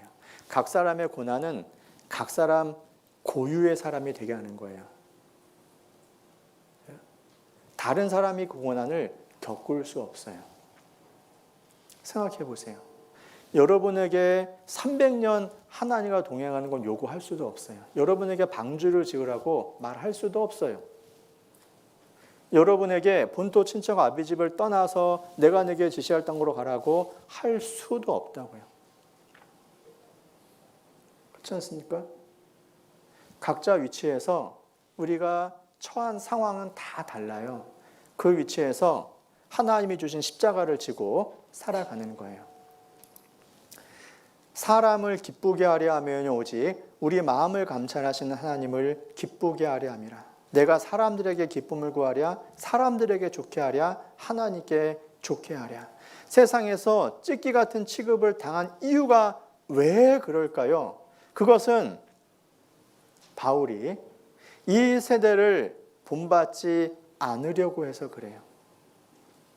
이 세상 풍속을 좇지 않고 공중의 권세 잡은 자를 따르지 않기 때문에 그러는 거예요. 더 이상 육체의 욕심을 따라 지내지 않고 육체와 마음에 원하는 것을 하지 않기 때문에 그런 거예요. 이방인처럼 극한방탕에 다름질하지 않기 때문에 만물이 그 세상에서 찢기처럼 여김을 당하는 거예요. 예수님처럼 이 세상의 행사가 악하다고 책망하기 때문에 우리는 세상으로부터 싫음을 당하는 거예요. 삶의 기준을 사람에게 맞추는 것이 아니라 하나님께 맞추고 하나님 말씀에 순종하면서 먹든지 마시든지 무엇을 하든지 다 하나님의 영광을 위하여 살려고 하니까 세상은 싫어하는 거예요. 예수님이 말씀하셨잖아요. 세상이 너희를 미워하면 너희보다 먼저 나를 미워한 줄을 알라. 너희가 세상에 속하였으면 세상에 자기의 것을 사랑할 터이나 너희는 세상에 속한 자가 아니요 도리어 세상에서 나의 택함을 입은 자인 고로 세상이 너희를 미워하느니라. 연고 없이 예수님은 미움을 당했습니다. 성도도 마찬가지인 거예요. 우리는 세상에 살고는 있지만 이 세상에 속한 사람이 아닌 거예요. 우리의 시민권은 하늘에 있어요. 그걸 기억해야 돼요. 만약에 이 세상에서 환영받는다면 뭔가 이상한 거예요. 하나님 보시기에는 이상한 놈이네. 그럴 거예요. 예수님은 미움을 받았는데 그 미움받은 세상에서 나는 환영받는다? 뭔가 이상하잖아요. 고난을 이겨낸 아름다운 인생, 하나님께서 인정하시는 성공 이야기 몇 가지 교회 역사에서 한번 찾아보죠. 보세요. 아우렐리우스라고요. 명상록 쓴 사람입니다. 마르크스 아우렐리우스. 좀 책 읽어보신 분은 이분의 책을 읽어봤을 겁니다. 그런데 이 아우렐리우스가 처음에는 기독교 박해하지 않았는데 나중에 심하게 박해했잖아요. 그 박해 때 죽은 대표적인 사람이 저스틴 마티어라고 있고 폴리갑이 있어요. 아무리 이 세상에서는 아우렐리우스를 철학과 학문의 조예가 깊은 사람이다. 역사적으로 아주 뛰어난 로마의 황제라고 칭찬해요. 그리고 저스틴이나 폴리갑을 기억하는 사람은 거의 없어요. 교회 안에서나 좀 기억하죠. 그런데 하나님 보시기에는 누가 유명하고 누가 성공한 인생이고 어떤 인생이 아름다운 인생이냐는 거죠. 폴리갑이 신문을 받으면서 부인할 것을 권면받았어요. 워낙 인격적으로 훌륭하니까. 폴리갑이 한 말입니다. 나는 80년 동안 그분의 종이었습니다. 그동안 그분은 나를 단 한 번도 실망시키지 않으셨습니다. 그런데 내가 어떻게 나를 구원하신 나의 왕을 모독할 수 있겠습니까? 당신은 잠깐 타고 꺼지는 불로 나를 위협합니다. 그러나 당신은 죄인들을 위해 예비된 영원한 심판의 불을 모르고 있습니다. 당신들이 원하는 것을 하십시오. 80년 동안 단 한 번도 실망시키지 않은 분을 어떻게 내가 모독할 수 있냐고. 하나님을 욕하고 죽을 수 있냐고. 그럴 수는 없습니다. 하나님 욕하고 살 바에는 그냥 죽겠습니다. 선택을 하는 거죠. 우리는 저스틴 마티어를 기억하고 있고 폴리갑을 기억하고 있는 거예요. 아우렐리우스는 내게 그렇게 중요한 존재가 아닌 거예요. 하나님 앞에서도 마찬가지죠. 중세 시대에 영국 왕 메리 1세가 있는데 별명이 블러드 메리입니다. 피의 메리라고요. 얼마나 많은 사람들을 죽였는지 몰라요. 기독교를 박해하고. 그중에 이 박해로 인해서 죽은 사람이 존 폭스, 순교사와 쓴 존 폭스라는 분입니다. 16세기 스코틀랜드의 종교 개혁자였죠. 그런데 역사는 여왕인 블러드 메리를 기억할 수 있습니다. 그러나 하나님은 존 폭스를 기억하는 거예요.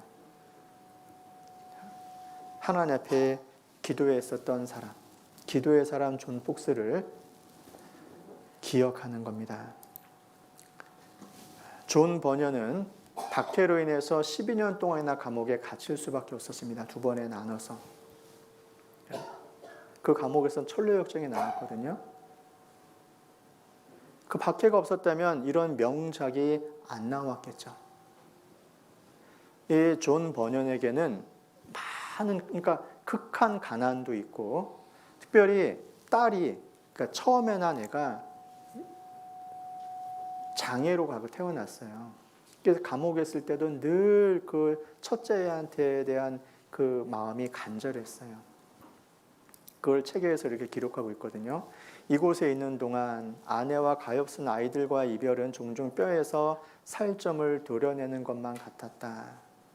내가 이런 큰 자비들을 지나칠 정도로 좋아하는 것이 그 이유도 하겠지만 이 핍박받는 걸 자비라고 생각을 하는 겁니다. 그 핍박을 그냥 받아들인 거예요.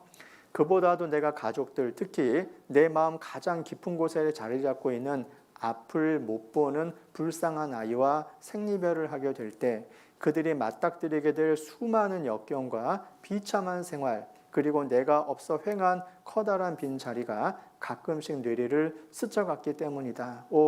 내 눈먼 자식이 견뎌야 할 역경을 생각할 때면 내 마음이 산산조각이 나는구나.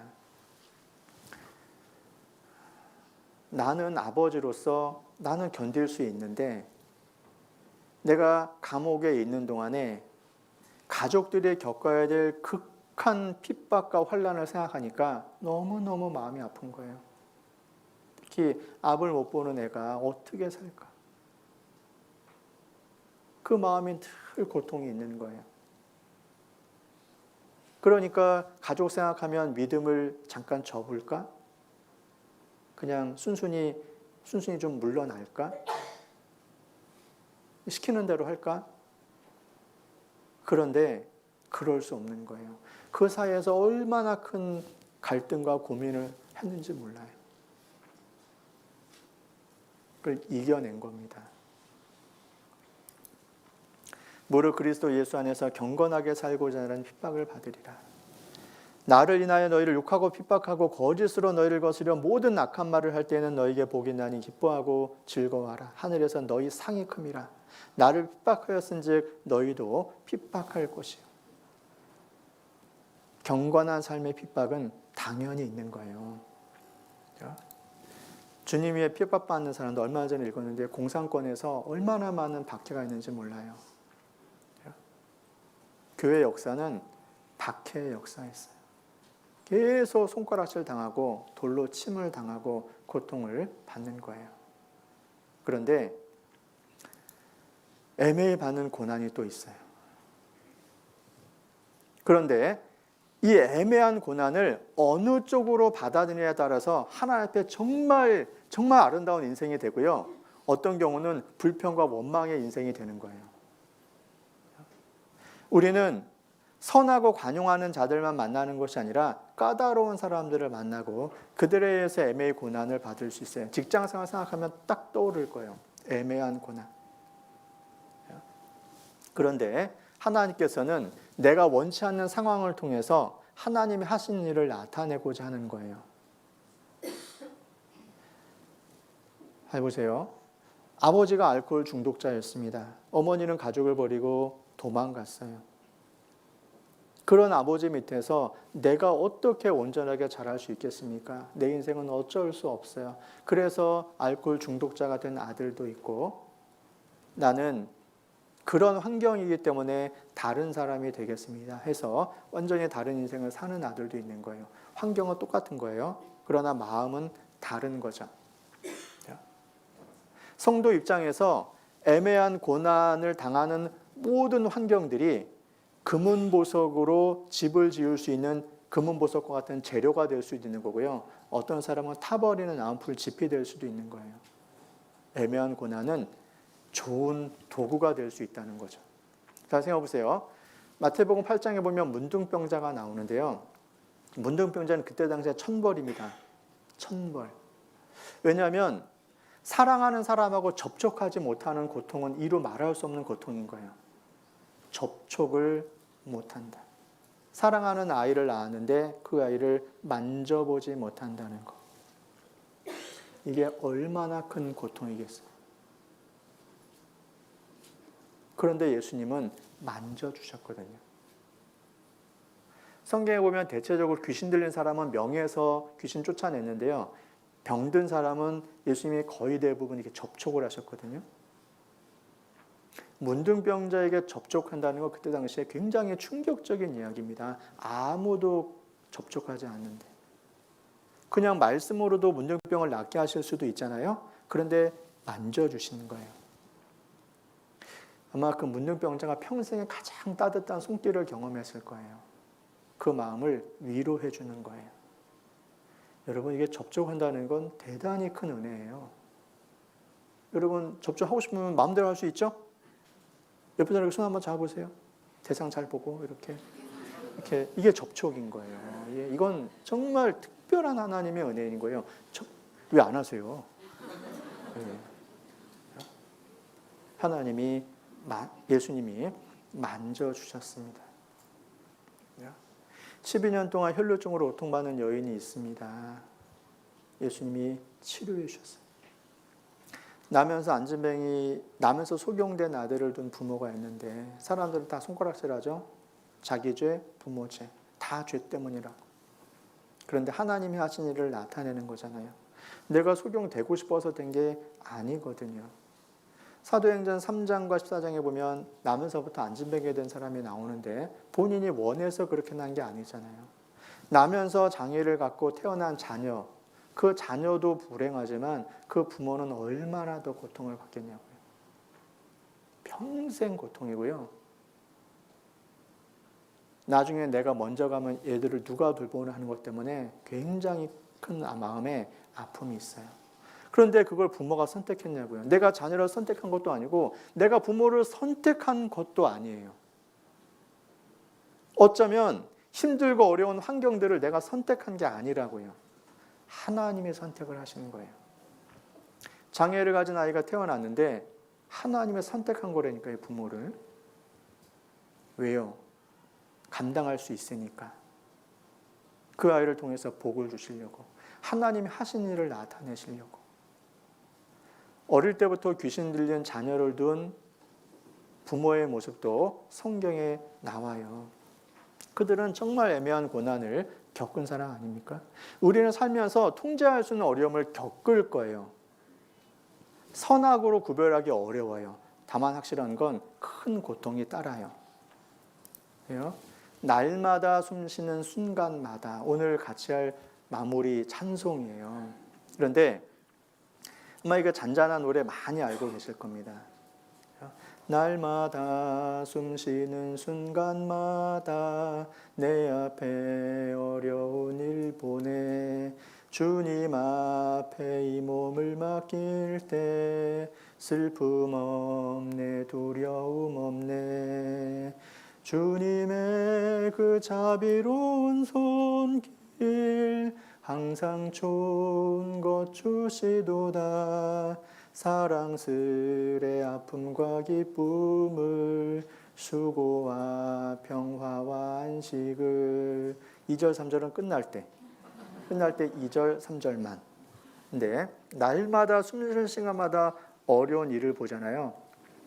이 노래의 배경이 그 리나 샌델버그라는 스웨덴 사람이 작시를 한 건데요. 스웨덴의 페니 크로스비로 알려진 사람입니다. 26살 때 아버지가 배 타고 같이 있다가요. 배에서 사고를 당해서 돌아가셔요. 그 사고를 눈앞에서 목격한 사람이 리나 샌델버그가 그 고통을 이겨내면서 쓴 찬송시예요. 여러분 사고로 아버지가 물에 빠져 죽는 걸 눈으로 보는 거 그 기억이 쉽게 잊혀지는 기억이 아니잖아요. 우리는 그냥 평범하게 부르면서 위로를 좀 받을 수 있는데 이게 노래가 만들어진 지 지금 한 170년 정도 지났거든요. 그 170년 정도 지나는 동안에 많은 사람들이 위로를 받는 거예요. 그 아버지가 죽는 경험을 한 이 자매님이 헛되지 않았죠? 그렇잖아요. 내 주여 뜻대로 행하시옵소서. 내 주여 뜻대로. 그 작시한 벤자민 슈몰크 목사님이 카톨릭의 핍박을 받아가지고 정말 어려운 중에 몰래 피해 다니면서 신방하고 전도하고 식구들 돌아보느라고 나중에 신방하고 집에 돌아와 보니까 집이 잿더미로 변했는 거예요. 두 아들이 거기서 숫덩이로 발견이 된 겁니다.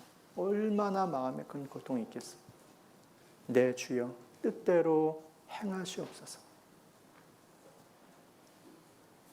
사연이 많은 찬송입니다. 왜 그런 일이 생기는지 이해할 수가 없잖아요. 시황에서 어떤 분하고 교제했는데요. 이분 참 자매님이신데 남편이 이미 69세 되셨는데 33살 때 남편이 다쳐가지고 이 뇌를 다쳐가지고 몸을 못 쓰게 돼서 무려 36년 동안 간병하고 계셨더라고요.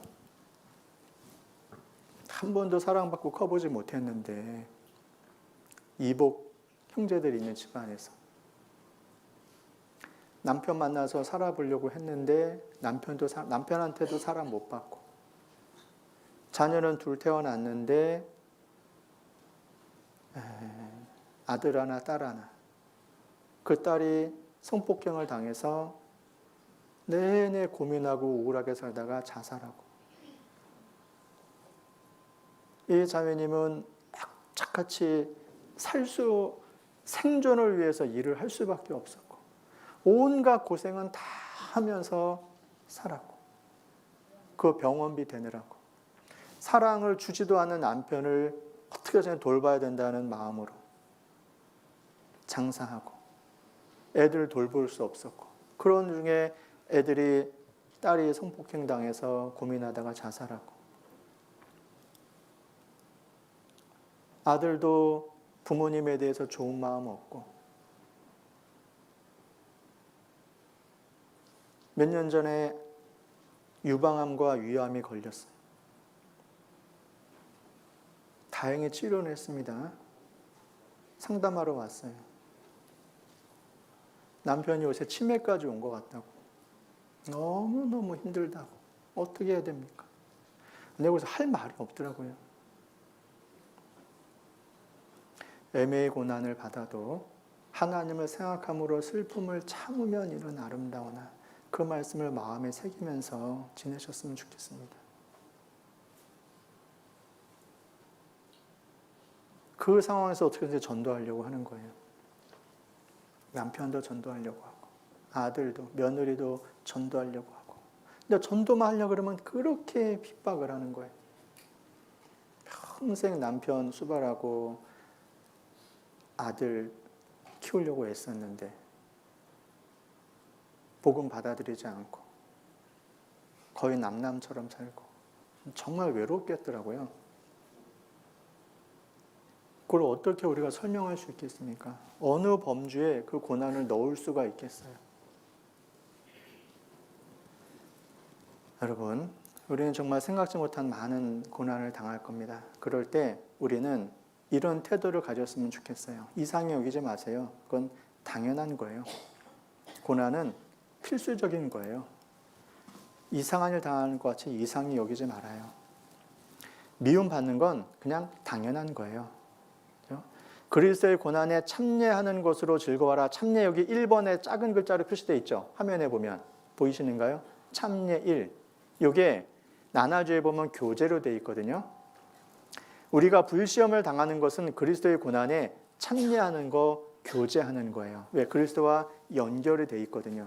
우리가 교제할 때 마음이 1%, 10%, 100% 가 있는 사람이 있을 거예요. 교제하는 모임이 있으면 내 마음이 거기에 온통 다 가 있는 사람도 있을 거고 어떤 사람은 세상하고 적당히 걸쳐서 가 있는 사람도 있을 거라는 겁니다. 따라서 받아오는 은혜가 다르겠죠. 그리스도의 고난에 내 인생을 다 집어넣은 사람이 있고 어떤 사람은 적당히 집어넣고 적당히 세상에서 살려고 하는 사람도 있을 거예요. 그리스도인으로 고난받는 걸 부끄러워하고 일부만 걸치고 나머지는 세상에 걸친 분도 있을 거예요. 걸친 정도에 따라서 여러분의 영광은 완전히 달라질 거예요. 우리는 그리스도의 고난에 참여하는 사람인 거예요. 너희 중에 고난당하는 자가 있느냐? 저는 기도할 것이요. 더 많은 고난을 겪는 분이 틀림없이 있을 겁니다. 이상한 거 아닌 거예요. 하나님이 정말 특별히 사랑하시는 거예요. 어쩌면 그분은 하나님의 특별한 사랑을 받는 편에 당하는 분일지도 몰라요. 고난은 꼭 필요한 거예요. 여기 불에 견디는 자이언트 세콰이 되는데요. 영상 한번 보시겠습니다.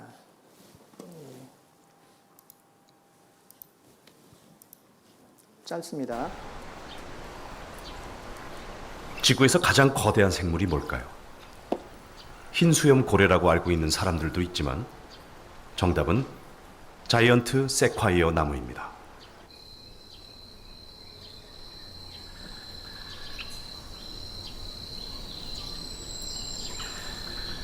불을 견딜 수 있었기 때문에 이 나무는 거대해질 수 있었습니다. 키는 약 100m, 아파트 20층 정도의 높이죠. 30층 이상 됩니다. 20층이 아니라. 대부분의 자이언트 세콰이어엔 불에 탄 흔적이 있습니다.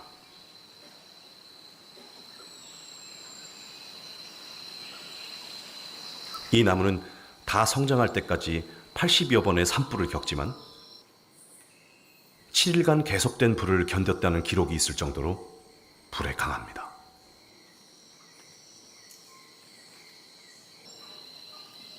나무는 1m 두께까지 자라는 껍질을 가지고 있습니다. 재미있는 건 이 껍질이 딱딱하지 않다는 점이죠. 오히려 푹신푹신합니다. 바로 수분을 머금기 위해서입니다. 불을 이기는 것은 물, 딱딱함이 아니죠.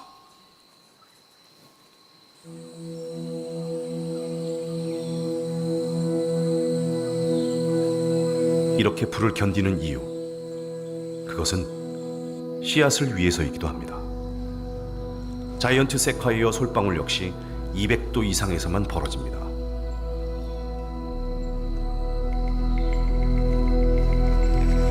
그래서 세콰이어 국립공원에서는 1년에 한 번씩 소방관들이 숲에 불을 지르기도 합니다.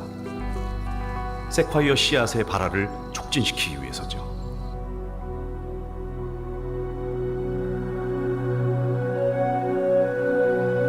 견딜 수만 있다면 산불은 행운일 수 있습니다.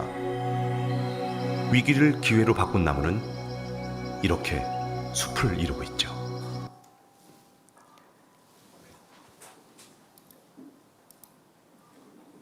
불 필요하죠? 불 필요한 사람. 불. 그리고 타야지 재가 돼서도 영양분을 공급한대요. 예전에 어떻게든지 불 안 내려고 애를 썼는데 지금은 불을 일부러 지르기도 한대잖아요. 나무를 위해서. 성도에게 고난이 이처럼 필요한 거예요. 도가니는 은을, 풀무는 금을 연단하거니와 여호와는 마음을 연단하신다. 어떻게 마음을 연단하죠? 고난으로. 풀무와 도가니 같은 고난으로 연단하는 겁니다. 마음을. 터툴리아라는 초대 교부가 순교자들의 피는 교회 성장의 씨앗이다. 순교자의 피는 교회의 씨앗이 되고 교회는 순교자의 피를 먹고 자란다. 고난은 틀림없이 있다는 겁니다. 그리고 약속의 말씀을 믿으십시오. 감당할 수 있는 시험만 오고요. 그 다음에 피할 길도 주신다는 걸 기억하셔야 돼요. 감당할 수 없는 고난은 오지 않고요. 시험 당할 즈음에 피할 길을 주십니다. 함께 하시는 하나님을 의지하고 인내하셔요. 기다리셔야 됩니다. 다니엘 신앙의 비결이 세 가지로 나오는데요. 그는 항상 하나님 앞에 감사 기도하는 사람이었습니다. 내가 지금 기도하면 사자굴에 들어가서 죽게 되는데 알면서도 기도했고 하나님 앞에 감사했어요. 다니엘의 삶은 기도하는 삶이었고 감사하는 삶이었어요. 좋을 때든지 안 좋을 때든지. 왕이 말하죠. 너의 항상 섬기는 내 하나님이 너를 구원하시리라. 다니엘은 항상 하나님을 섬기고 있었고 그걸 왕이 인정해 줄 정도였어요. 그리고 그는 하나님을 의뢰했어요. 하나님 의지했다는 겁니다. 이게 다니엘 신앙의 비결인 거예요. 하나님은 좀 기다리라고 말하시기도 해요. 가끔 영화든지 어디든지 보면은 장군이 기다려, 쏘지 말고 기다려 하는데 꼭 누군가 쏘죠. 꼭 누군가 꼭 쏴, 기다리지 못하고. 그래서 일이 커지잖아요. 조금만 기다리면 되는데. 여호와를 의지하라. 그는 너의 도움이시요 너의 방패시로다. 욥은 인내했어요. 인내했기 때문에 하나님이 얼마나 자비하시고 긍휼히 여기시는 자이신지 깨닫게 됐어요. 인내해야지 하나님의 성품을 배울 수 있는 거예요. 같이 읽어볼까요? 주의 법이 나의 즐거움이 되지 아니하였다면 내가 고난 중에 고난 중에 멸망을 당합니다. 삶과 말씀에 주의하는 자는 좋은 것을 얻나니 여호와를 의지하는 자가 복이 있느니라. 사람을 두려워하면 올무에 걸립니다. 그래서 인내로 결실하고 환난을 통해서 인내를 통해서 연단을 통해서 우리는 소망은 견고해지는 겁니다. 인내로서 우리 앞에 당한 경주를 경주해야 돼요. 믿음의 시련이 인내를 만들어냅니다. 그리고 우리는 영광을 바라보고 기뻐하고 즐거워할 때가 온다는 걸 알아야 돼요. 하나님의 영광을 바라봐야 돼요. 우리가 당하는 믿음의 시련은, 애매한 고난은요, 금보다 더 귀한 거예요.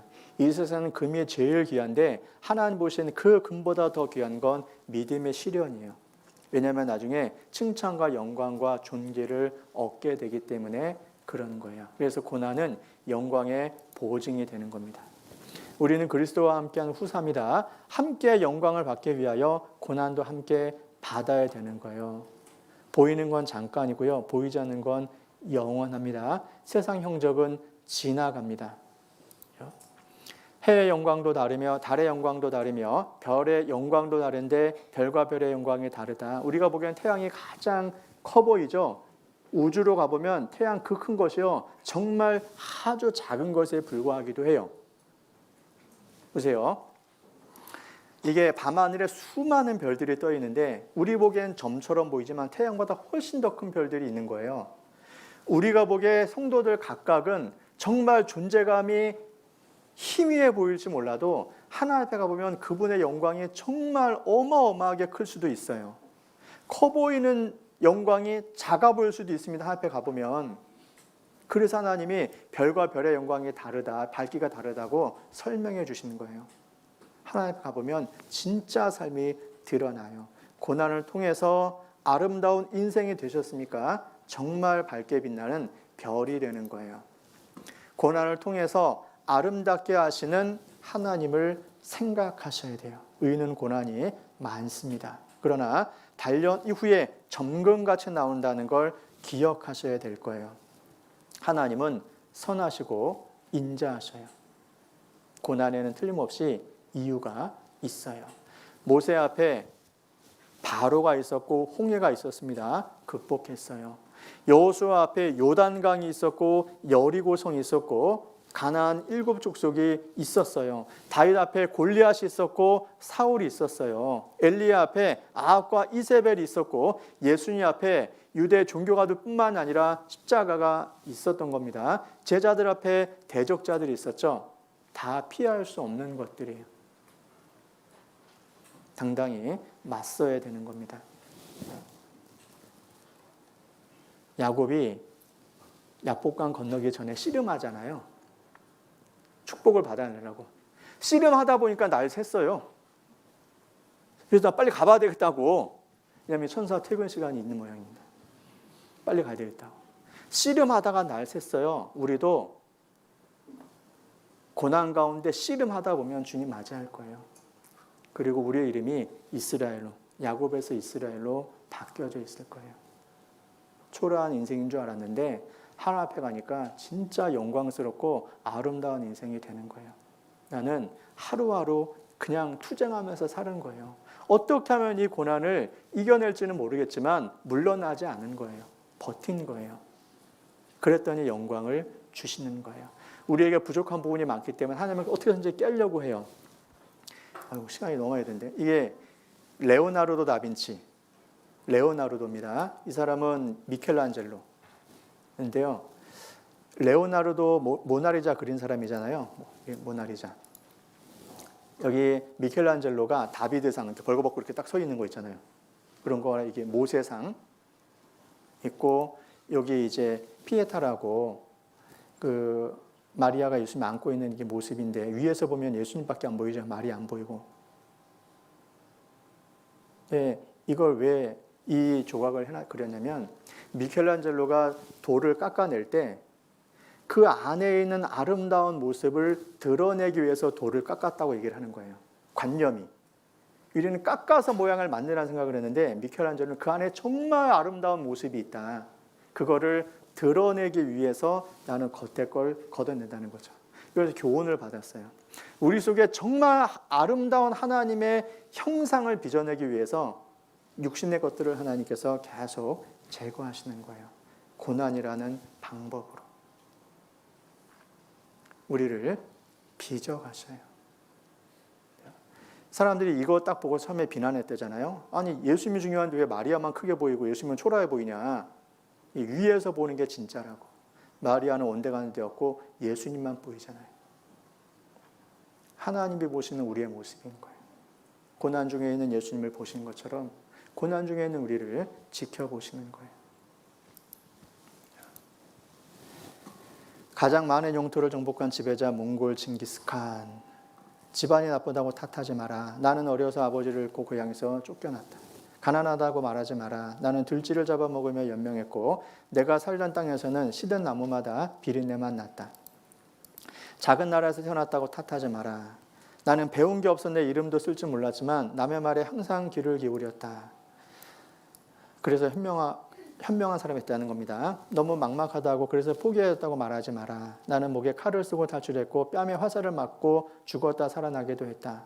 적은 밖에 있는 것이 아니라 늘 내 안에 있다. 나 자신을 극복하자 나는 징기스칸이 됐다.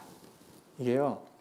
이 징기스칸이 기껏 이렇게 해놓고 그가 가장 큰 행복은 적을 정복하고 눈앞에 그들을 쫓고 그들의 재물을 약탈하고 그들의 사랑하는 이들이 눈물바다를 이루는 것을 보고 그들의 부인과 딸들을 품에 끌어안는 것이다. 이게 행복입니까? 죽이고 취하는 게? 이거는 건 행복이 아니죠. 이런 걸 위해서 이곳에 생고생을 한 거예요. 얼마나 어리석냐고요. 미우라 아야코라고요. 빙점 소설 쓰신 분입니다.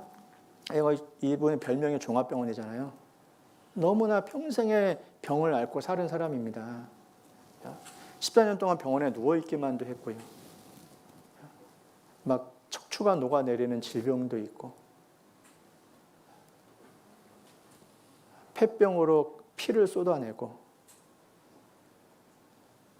파킨슨병으로 나날에 투병하다가 결국 죽었는데 저는 병상에 누워 이런 도움이 되지 않는 내가 살아서 좋은 것일까라는 생각을 했습니다. 그때 목사님 이런 말씀을 주셨어요. 당신은 당신의 사명이 있는 동안 살아있는 것입니다. 있으나 없으나 도움이 안 되는 인간을 이 세상에 만들어내실 만큼 하나님은 한가하신 분도 아니고 바보도 아니며 어리석지도 않아요. 간증한 겁니다. 그리고 병원에 있으면서 질병으로 제가 잃은 것은 건강뿐이었습니다. 저는 건강 대신 예수님과 영원한 생명을 얻었습니다. 너 하나님 있는데 왜 자꾸 병원에 와? 왜 병들어서 그러고 고생해? 나중에 깨달았어요. 병을 앓지 않으면 글을 쓴 겁니다. 병을 앓지 않으면 드릴 수 없는 기도가 있고 병을 앓지 않으면 믿을 수 없는 기적이 있으며 병을 앓지 않으면 들을 수 없는 거룩한 말씀이 있다. 또 병을 앓지 않으면 가까이 나아갈 수 없는 성소가 있고 병을 앓지 않으면 바라볼 수 없는 거룩한 얼굴이 있으며 더더욱 나는 고통하지 않으면 인간이 될 수 없다. 고통을 통해서 더 많은 걸 보고 들은 겁니다. 애매한 고난이 특별히 있어요. 나만 겪는 고난이냐고 슬퍼할 필요는 없어요. 나중에 슬픔을 변하여 춤이 되게 하실 거고 베옷을 벗겨서 기쁨으로 띠를 띄우실 겁니다. 이 그림이 우리 인생 같다는 생각을 했어요. 불투명한 미래는 가장 큰 두려움이고 걱정과 불안 요소가 참 많아요. 닦아내도 금방 다시 뿌얘지거든요. 앞으로 내 인생이 그럴 수 있어요. 그런데 하나님이 함께 하시는 거예요. 그걸 믿으시라는 겁니다. 내 인생은 깨진 유리 같은데 그것이 빛을 받으니까 정말 아름다운 유리가 되는 거예요. 헛되지 않다는 겁니다. 내 인생이 완전히 박살난 것 같아도 하나님이 함께 하시면 아름다운 인생으로 바뀌어지는 거예요. 기, 승, 전, 결. 서론, 본론, 결론이 있습니다. 서론, 본론, 결론. 구원받고 영광 얻기 전에 고난이 있습니다. 구원받고 영광 얻기 전에 고난이 있어요. 당연히 있는 거라고 생각하셔야 됩니다. 아시겠어요? 피하지 마십시오. 애매한 것이 있는데요. 하나님을 생각함으로 슬픔을 참으면 은혜로운 거예요. 주님 옆에 가보시면 알게 될 겁니다. 같이 기도하시겠습니다. 우리를 사랑하시는 하나님 감사합니다. 제 영혼을 구원해 주시고 하나님의 은혜 가운데 살게 해주셔서 감사합니다. 오늘 애매히 고난받는 삶에 대해서 말씀을 묵상했습니다. 하나님께서 정말 아름답게 보시는 인생으로 우리가 다듬어져 가고 있는 것을 믿고 감사드립니다. 곧 오실 주님 앞에 칭찬과 영광과 존귀를 얻기 합당한 인생을 살기를 원합니다. 더욱 저희를 아름다운 모습으로 빚어주시고 저희를 통하여 하나님이 드러날 수 있도록 역사해 주시기를 원합니다. 우리를 사랑하시는 예수님의 이름으로 기도드렸습니다. 아멘. 은혜의 찬송 119장 같이 하시겠습니다.